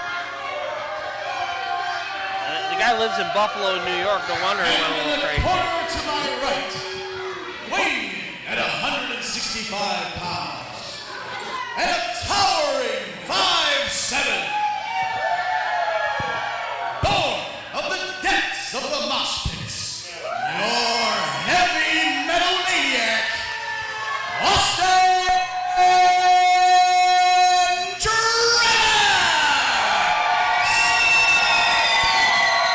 What a reaction from this crowd right now. I can barely hear And it. Austin Travis doing everything he can to keep him pumped up, man. This is going to be a fast-paced, crazy bout for sure. Unfreaking believable. I'm pretty sure our speaker started squealing, or I couldn't tell if that was just a little girl. And here we go, our matchup underway. Things courtesy of our special guest referee, R.D. Stone, as we see the Mosh Pit prodigy, Austin Travis, going up against the bloodletter, Kyle Shadex. They're looking to size each other up for a collar elbow tie, but Shadex not having any of that. He takes it, gives a knee to the stomach, and then a forearm across the back of Travis. Exactly what I was talking about. No, not going to wrestling. They're going to punches and kicks, man. These two are looking to beat the hell out of one another. Beautiful arm drag there by Travis. Following it up with a clothesline, firing up is the Heavy Metal Maniac. Ducks the line. Trying to pick him up. Atomic drop. Now, what does your wife say about people with two first names? Because Austin Travis fits that bill. She says you can never trust a man with two first names. Oh. And it appears I can't trust Austin Travis either. Wow! These fans sure do, and he's putting on a performance right now. So fast. 1, 2. Shadex kicks out after 2, but boy. He's putting on a performance. He's manhandling the bloodletter right now. Yeah, look at that pace. The question is, can he keep up a pace like that? Look at Shadex. Shadex asking for a timeout, but he grabs Travis and throws him face first into that second turnbuckle. Oh, he's got to be careful of these people with their slimy tactics. Using the rope now to choke Travis. All the way to a count of 4. The referee almost had to get him out of there. He was counting along with him, knowing how long he had, that he had to that full 5 count. Oh! What a thud! You could hear his hand whack against that collarbone. Artie Stone wincing himself in pain as he felt that from Austin Travis's chest. I'm going to make his nickname Hands of. RD, Hands of Stone. What do you think? I actually really like that. Ooh, beautiful neck breaker by Kyle Shadex. Goes for the cover. 1, 2. Kick out after 2. Jinx you you me space soda. Jinx you with 2 space sodas. That makes 3 for the night. Oh my goodness, he's going to be so quenched. His third. Yeah, you're darn right I will be. I'm going to need it, though, after all the action we've been seeing so far here tonight at Super Shogun Wrestling. Kyle Shadex. Man, beautiful. Now in control of Austin Travis. He's Irish whipping him, but following him into the ropes and driving his knee in as he comes back. A third one, sign. kitchen sink. And now off the ropes he goes. Stomping right on the chest of Travis. In for the cover. 1, 2. Austin Travis manages to kick out once again, but he is taking a beating here, folks. And now a headlock, a rear headlock, applied by Kyle Shadex.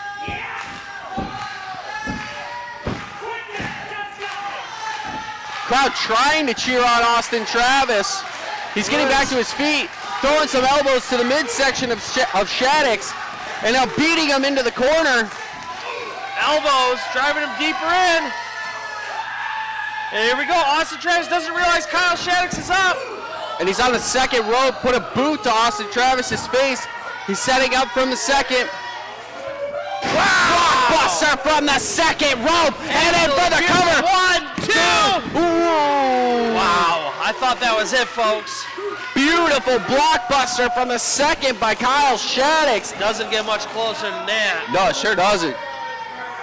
Not something I had seen Kyle Shadex do before, so that caught me off guard as well.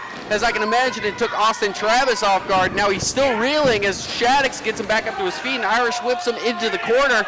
And now with a running start, Travis though getting his boot up. And look at this, Travis looking to speed this match up. Kyle Shadex has slowed it down a little bit. Ducks the line, off the ropes, boot to the midsection. And now just blind fury from Austin Travis. Oh, face plants Kyle Shadex. 1, 2. Somehow, some way, Kyle Shadex found a way to kick out of that face plant by Austin Travis. Both men making their way back to their feet.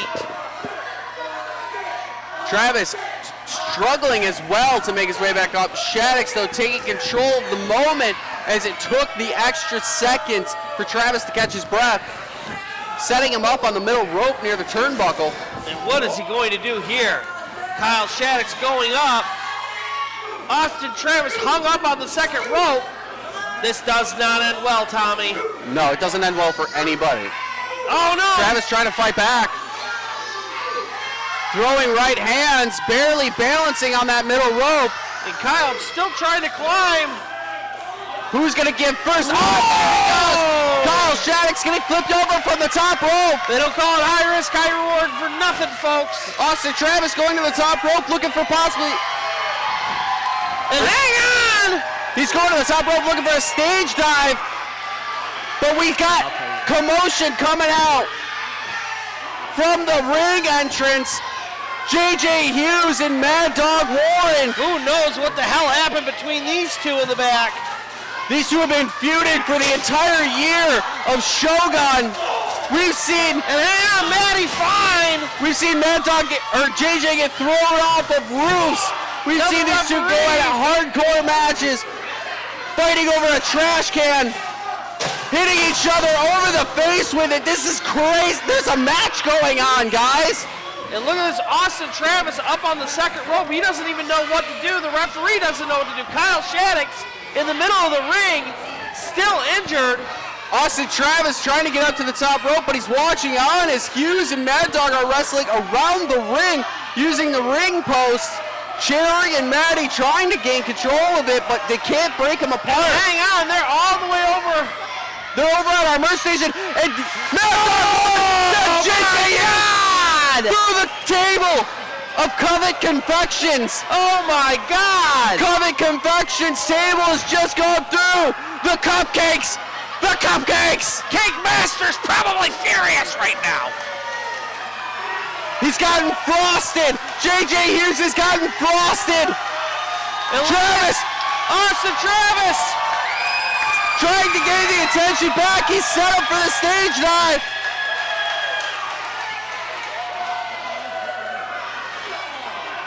Hughes and Mad Dog still going after it. Absolutely covered in cupcakes. Covered in cupcakes. And now these two are making their way to the ring. They're threatening to throw cupcakes at each other.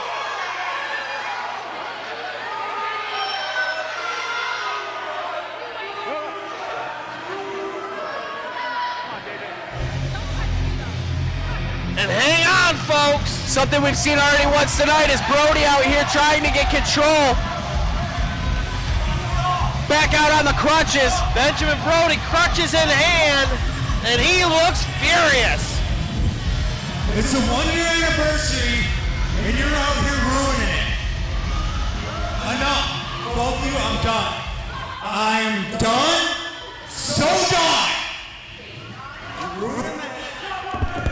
You ruin a match, and then you come out here and pull this stunt.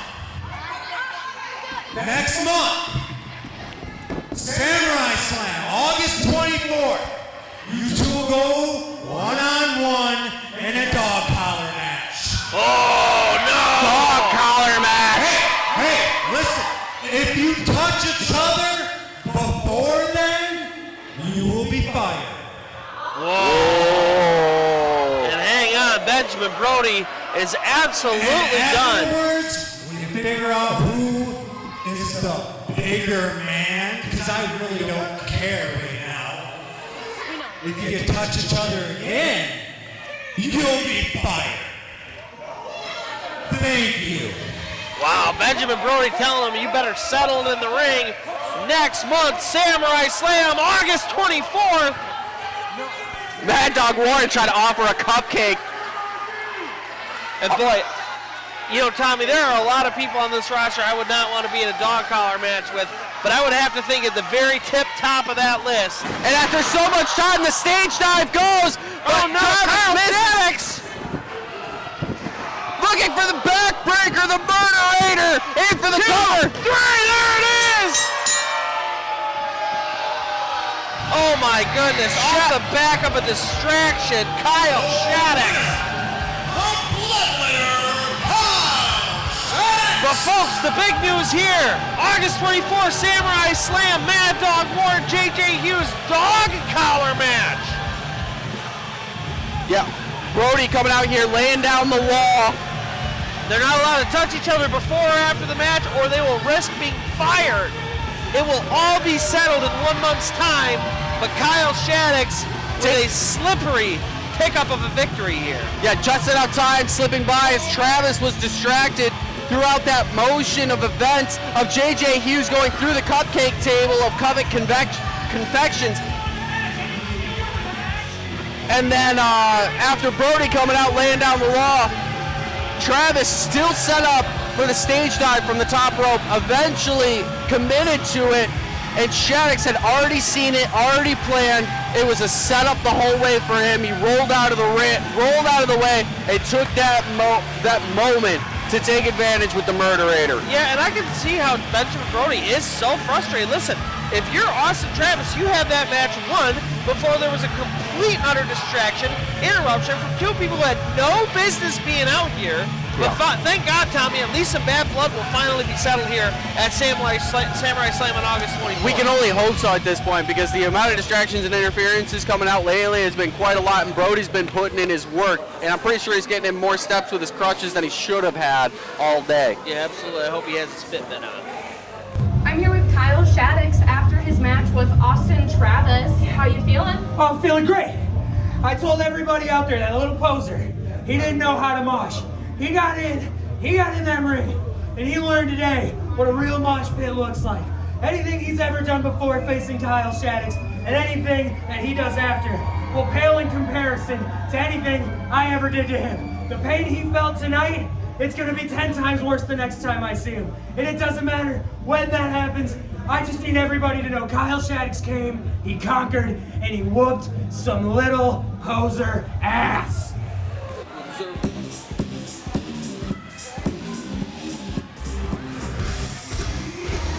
And rolling on, we had to take a moment to clean up some of the mess from the cupcakes in the last match, but we are now looking at your main event, ladies and gentlemen.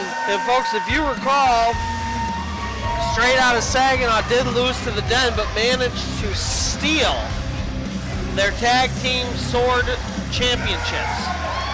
Yeah, you see them holding the championship swords, actually owned by the Den. S.O.S. is not the champions. The Den are still the champions, the tag team champions of Super Shogun Wrestling. But Straight Out of Saginaw stole those swords from the Den, and that's where this match is coming to play of, the Den trying to get their revenge against S.O.S. I gotta be honest, it's not a team I would want to make angry. S.O.S. is very brave. We see what the Den is looking like on a normal time. Normally, imagine when they have the anger of not having their actual championship swords. You think they're dirty before, folks? These two are going to be vicious when they come out tonight. Yeah, you're not joking. They're already angry people, and I don't want to steal from them. It's like stealing from the mafia, right? Exactly.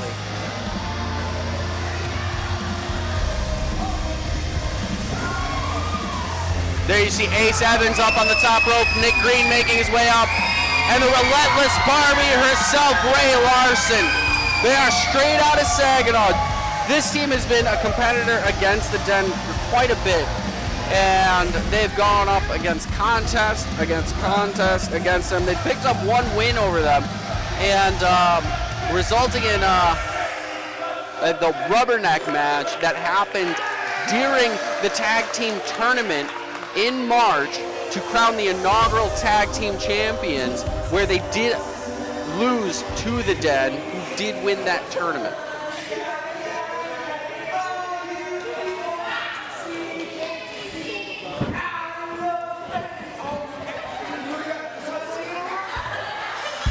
And now we're going to see the actual Super Shogun Wrestling tag team champions make their way out.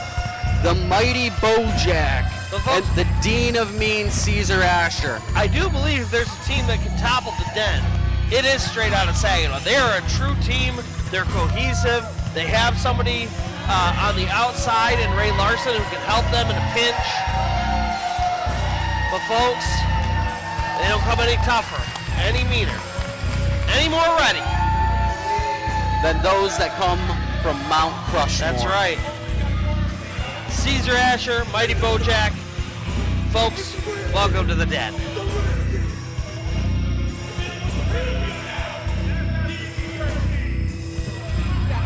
looking on with no fears, Nick Green and Ray Larson, when they should be at least a little afraid as they've poked the bear by stealing the championship swords from the Den. You know, on let's call it devil's advocate, maybe getting under the Den's skin is the way to beat them. Maybe this is the way to make it so where they make mistakes and they aren't on the same wavelength and they're frustrated, and you just never know. Yeah, that possibility exists, and I will concede to that point if it does work. But my initial analysis would say it's a bad idea. Piss them off. I agree, Tommy. I've seen them mad, I've seen them pissed off, and we've seen what they've done to Brody when Brody's pissed them off.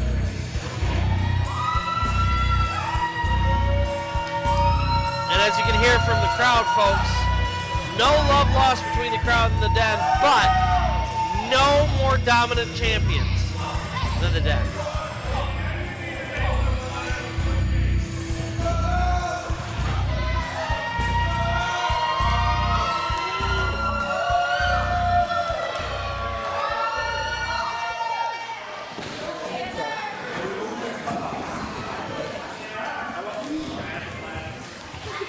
Ladies and gentlemen, boys and girls, welcome to the main event.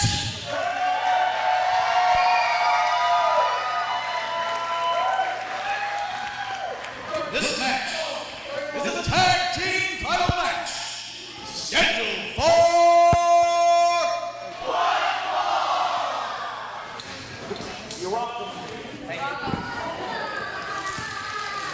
in the corner to my left, at a combined weight of 720 pounds of pain, hailing from the heights of the fearsome Mount Rushmore, your tag team champions.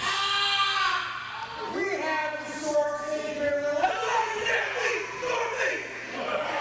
Oh, this is exactly what we were talking about, folks. Straight out of Saginaw, making fun of the Den. Den not happy about it. Some jaw-jacking going on before this match is underway. Your tag team champions, minus their swords, the Dean of Ming, Caesar Escher, and the mighty Bojack. Together, they are the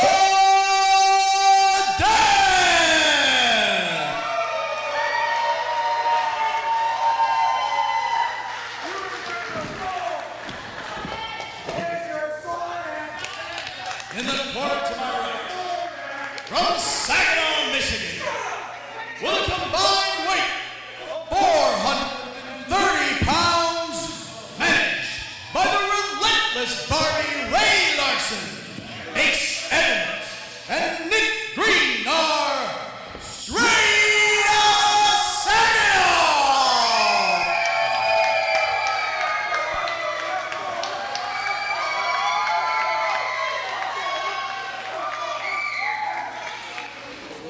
Nick Green getting pretty close to the Den there. I might be wrestling tonight.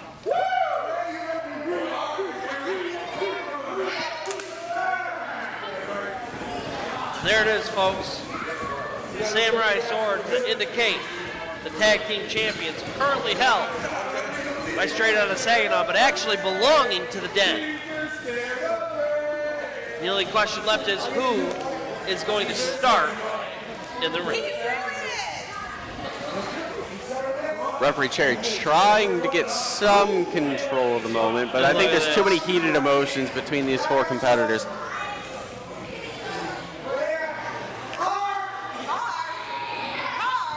Then there it goes. Here we go, folks. Referee asking for the bell, but we have no control over this right now to start. And folks, this is it. We are officially underway. All four competitors going at it. Straight Outta Saginaw coming out on top initially. And look at that, Straight Outta Saginaw clears the ring. And the Den on the outside, reconvening, and they are angry.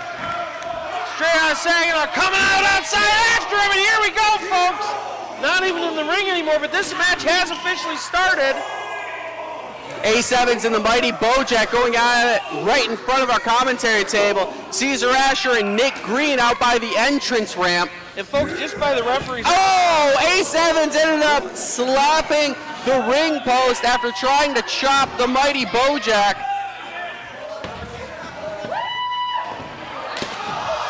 Oh my goodness, a suplex on the outside. Caesar Asher is in real trouble. Oh! And Bojack goes shoulder first into the ring steps. And look at this. A7's getting back into the ring. Nick Green throwing Caesar Asher into the ring. We might have two legal competitors here.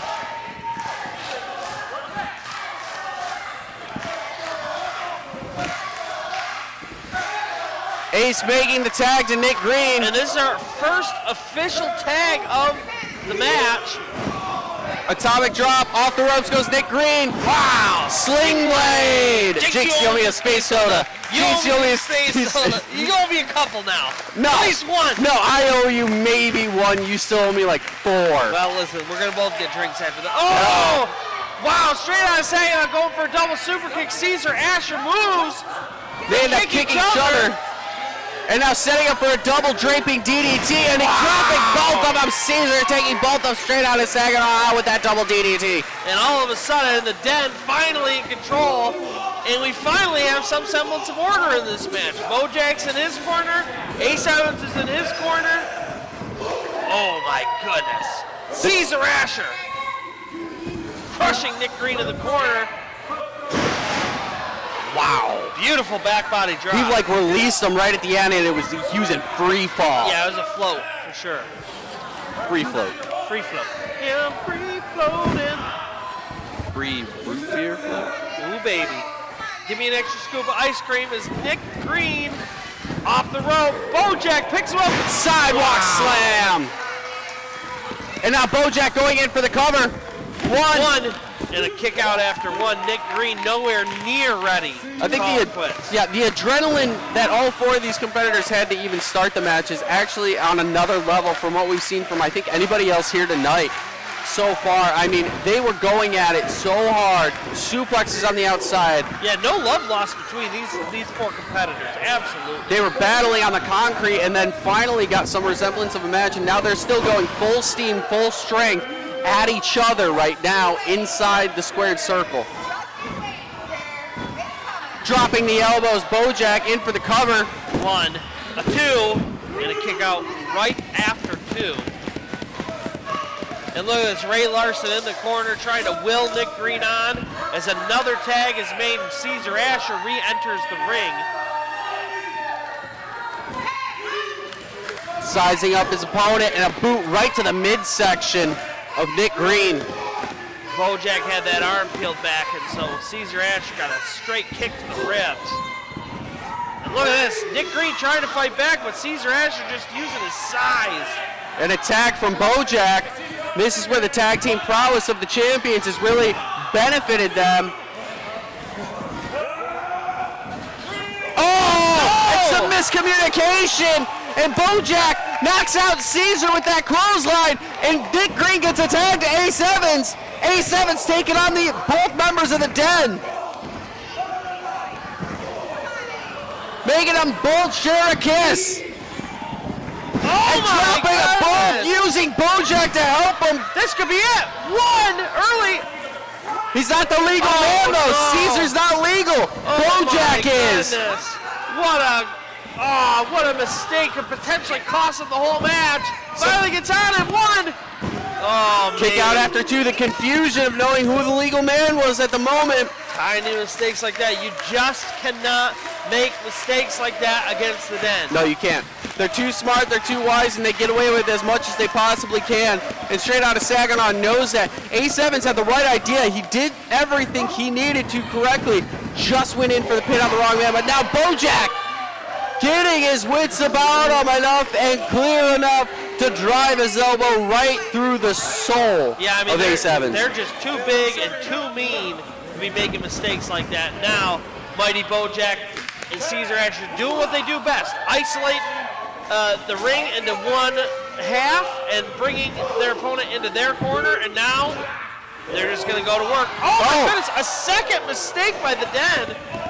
This just does not happen to them. Bojack trying to ram Caesar into Ace Evans, who is in the corner, but Ace Evans moving out of the way. Oh my goodness, and Bojack smartly knocking Nick Green down as Ace Evans went to finally make a tag. Clever move by the mighty Bojack. Looking for, got him into a fireman's carry. Oh, and he took the referee out.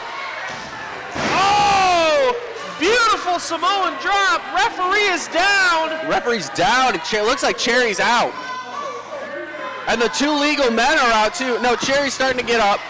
And hanging on, Ray Larson using this time to enter the ring. Looks like she's trying to do some damage of her own. But both members of the Den, no, hang on, Ray Larson breaking out of it. Jawbreaker, grabbing Caesar, headbutt. Oh my goodness, vicious. Off the ropes. Oh, jumps and kicks them both in the knees, knocks them down. And here she comes. Double face plant. Ray Larson took full control of the Den. We've seen her do that before. And here we go. She's waking the referee back up. She's got Ace Evans sit on top of the mighty Bojack referee for the cover. 2, this could be it. No!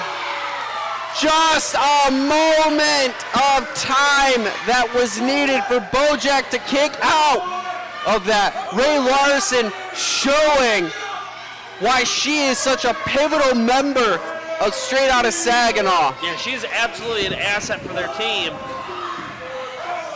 Bojack, though, isolating Ace Evans into his corner, tagging Caesar, who's not the legal man, and then just throwing Caesar into the corner and now trying to get what they missed earlier. You know, here's another great thing I'll say about the Den.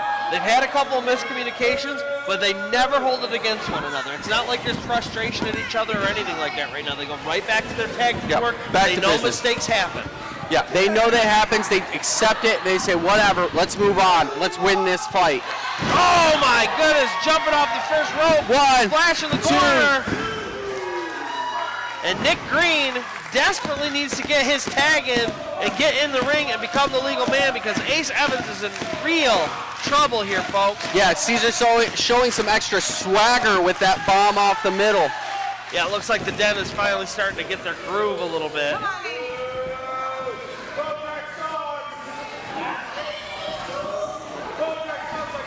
Beautiful snap there, takes Ace Evans down. Oh, and a chop right to the back of Ace Evans. Off the ropes, into a headlock. A vicious headlock, Tommy. It gets me every time. Yeah, I understand. Like, I get so ready to say something like a big maneuver, and then it's just a headlock. And then it's a headlock. You know, I've got a job to do. I appreciate that he's helping, trying to save my voice and everything, but this is what I live for, people. Yeah, all right? if you're going to go off 2 ropes, we want to see something more devastating than a headlock. I want to see something with impact. And hang on, Ace Evans trying to fight out of this. Oh. Kick to the midsection. And hang on. Oh my goodness, brought his face right down on his knee. Ray Larson fighting with Caesar on the outside of the ring. And Caesar pulled Nick Green down, so Ace Evans, even though he's free and finally in his corner, there's nobody to tag. You know, the way you said that, it sounded like you were saying a maneuver. Like, Nick Green down is a maneuver. Hey. He pulled a Nick Green down. Hit him with a Nick Green down. Ace Evans up to the middle of the rope, though, going to Bojack. Bojack catches him. Oh, no. The Den looks like they're setting up for a double choke slam. Up and down he goes, right into the center of the ring. And Ace Evans in huge trouble right now. Nick Green knocked down on the outside. And instead of covering their opponents right away, it looks like they're making another tag. They're going to punish Ace Evans. Caesar, the legal man. Nick Green finally getting back up to his corner. Caesar dropping an elbow and in for the cover. 1, 2, kick out after 2. And somehow he's still got some energy left. We are 10 minutes into this match with a 20-minute time limit. At this point, I don't know how any of them can last much longer than what we've seen up to this point. Yeah, it does definitely seem like we're coming to the end of this match quickly as the Den slowly takes control, slowly grinds down A7s. Nick Green has not gotten a tag in too long, and they are in real trouble right now. Oh, and Caesar ripping the shirt off of A7s as he throws him out of the corner. Oh! My chest hurts after that. Oh, hang on. A7's trying to return the receipt. Caesar just yelling at him, hits him again. My goodness. What a vicious, ferocious animal is Caesar Asher. Puts a whole new emphasis on the phrase, chop him down to size. And look at this, Bojack on the outside, fired up, angry.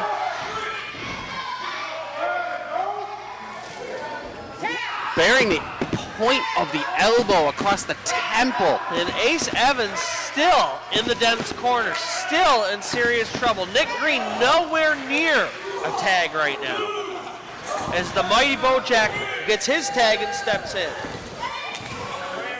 Looking to set himself up, firing up a little bit. Looks back at Nick Green, stares him down. Gets a running start. Oh, and he backs himself up. Right to the head of Ace Evans. And Ace Evans, I mean, all they have to do is cover this guy. And it's done. They're It's punishing. in. They're Yeah. punishing. They're doing this to show him a lesson. After you steal our titles from us, this is what's going to happen. This is a message now to the rest of the locker room. And frankly, this is what we were worried about, right? Yeah. You don't want to antagonize these guys. You don't want to provoke them. They don't care about winning and losing the match. They do care about it, but they care much more about hurting people and about their image and being dominant. Yeah. They're already the champions. They don't have to prove anything. They've already beaten everybody. At this point, it's just showing them, hey, how long can we stay on top of the mountain? Right. And look at this. Ace Evans desperately trying to fight back, but you can just tell he's got no energy. There's nothing left. And if you're Nick Green right now, what do you even do? There's nothing you can do. He just has to sit there and watch it. I mean, if it goes for a cover, you can try to break it up, but you can only do that so many more times before you're going to get disqualified yourself, and then the match is over. Absolutely. And look at this, another tag by the Den. They're doing frequent tags now. They're gaining some stamina back. They're fresher. This is exactly what Nick Green is experiencing, is a situation of being caught between a rock and a hard place. Yep. Absolutely nothing he can do. I will say this, though, the Den had better put them away, because straight out of Saginaw is always dangerous. Yeah, they can come back in the flash. But the way the Den has been cutting them down, systematically tearing them apart piece by piece, they've been able to keep control for quite some time of this match after it has settled down. And a big leg leg drop by Caesar. And folks, just pin him already. This is it. And the Den mocking Ace Evans. Knocks Nick Green down again. Oh, and Ace Evans trying to fight his way back. European uppercuts. 1, 2, a third. And look at this Caesar Asher. Oh, double throat chop. Grabs him, picks him up. So close was Ace Evans to tagging Nick Green, but no dice. Back in the Den's corner once again. Once a Den. Once a Den. Always a Den. And now the Den is chopping down Ace Evans in the corner.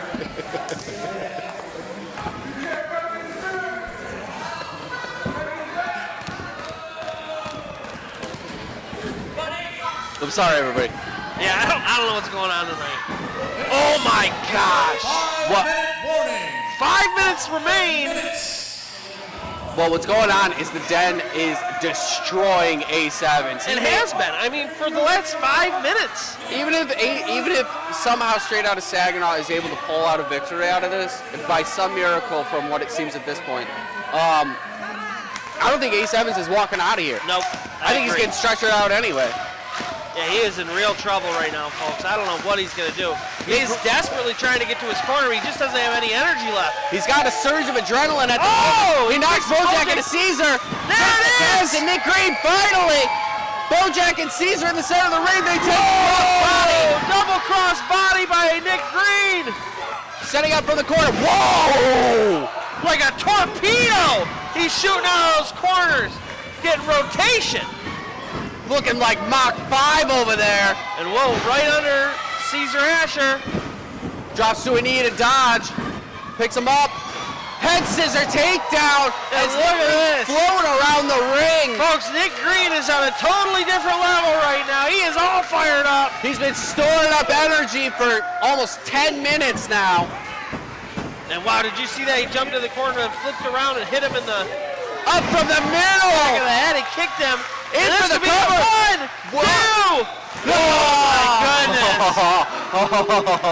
Oh, buddy boy. Nick Green was a half a second away. Oh, buddy boy, that could have been it. Bojack still mostly unconscious here in front of our commentary table on the ring apron. Ace Evans actually back up to the corner and reaching for a tag. Nick Green obliges. And folks, they're looking to get a little tag team working. Holy cow, Ace Evans has got him up. Fireman's carry, and then a knee right to the head. Wow. In for the cover. 1, 2. And Bojack barely stops it. Woo. Just in the Nick Green of time. Oh, he goes for a cutter. Big ball starter! GQ with a space soda! GQ with a space soda! A spear from Caesar! Oh my gosh, folks, this could be it! Nearly the ring! Nearly dug him through the mat! In for the cover! This 1, 2! Oh my God! No! Referee in great position! Not yet! Not yet, said Nick Green! He kicked out of the spear! My God, straight out of Saginaw is willing to do whatever it takes. They are not ready to call it quits. Oh no, Ray Larson. Caesar Asher has a handful of her hair, pulls her in the ring. Ray Larson trying to fight back, gets caught up by Bojack. And look at this. Oh, he's choking her out. Triangle choke. Standing triangle choke in the middle of the ring. Oh my God! Passed out in the ring. Caesar on the middle rope. Bojack setting her up. And there's only 2 minutes left in this match. It's a 20-minute time limit. I don't know exactly what their plan is, but Ray Larson is not in this match. They are getting nothing done by doing this. This does not count. Oh! Caesar! They are sending a statement. And look at this, the referee's had enough. He's trying to back Caesar off. Ray Larson taken out, taken clean out. Referee Eric Cherry checking on her. And look at this, Ace Evans for the first time realizing what's happened. Him and Nick Green getting back in the ring. 1 minute left, folks. 1 minute. 1 minute warning. Bojack just whipping Ray Larson out of the ring. Ace Evans trying to get up into the ring. Cherry trying to help Larson out. And here we go, folks, the final confrontation. Ray Larson on the outside. We've got 40 seconds left in this match. And if they're going to do something, they're going to have to do it now. And oh my God, just the way it started. Here we go again.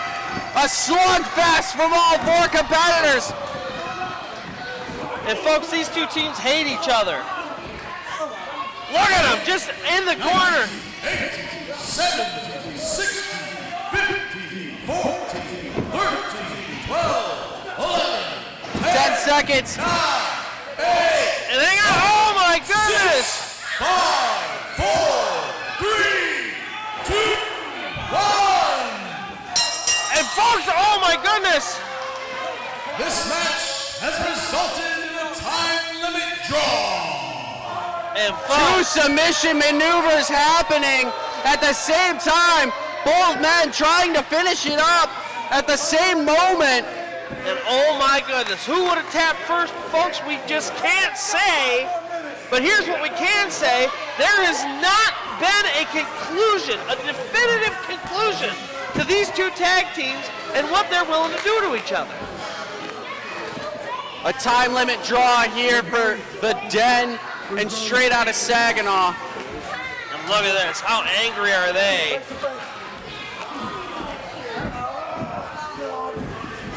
A little bit of the extra toying with Ray Larson cost the Den the match.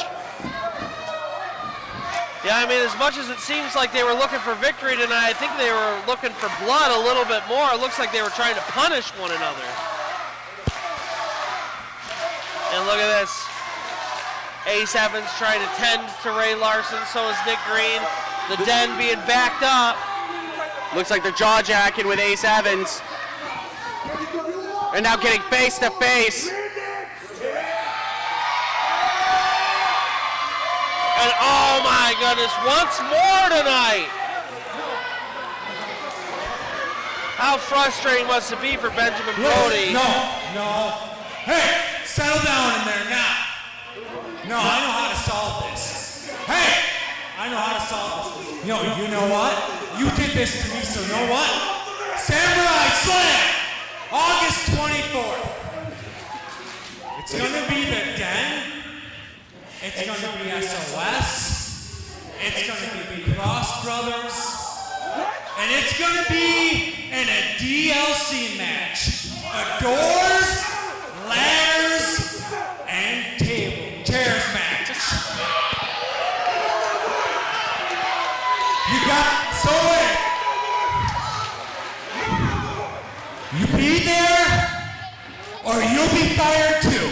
Oh my goodness, Benjamin Brody having absolutely none of this tonight. A doors, ladders, and chairs match, folks. DLC, not downloadable content. This is doors, ladders, and chairs coming to you live August 24th at the Samurai Slam Triple Threat Tag Team Action. Yeah, this is just another notch in the ladder. That is the remarkable card for August 24th. Samurai Slam here in West Branch, Michigan. We're gonna have a dog collar match between JJ Hughes and Mad Dog Warren. We're gonna have a 2 out of 3 falls count match. Challenge issued by Kung Fu Kirk if Anthony Toatelli accepts. We have a doors, ladders, and chairs match, triple threat tag team match between the Cross Brothers, S.O.S, and the Den for the tag team titles. We also have our main event, Eric Surge challenging the Super Shogun Wrestling World Heavyweight Champion Jacob Braun to be called the #1 Shogun champion.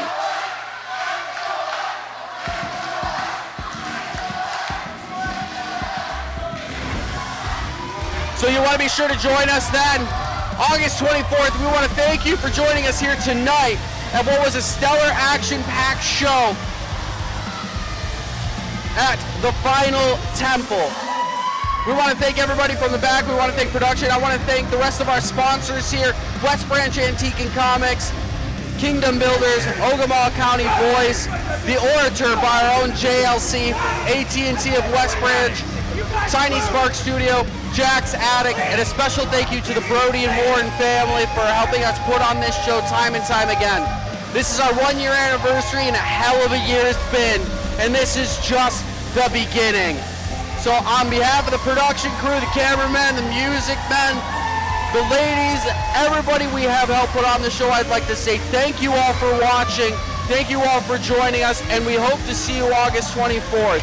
I am Tommy Danger Z, joined by the lovely JLC. Hey, see you in 1 month, my friend. Good night.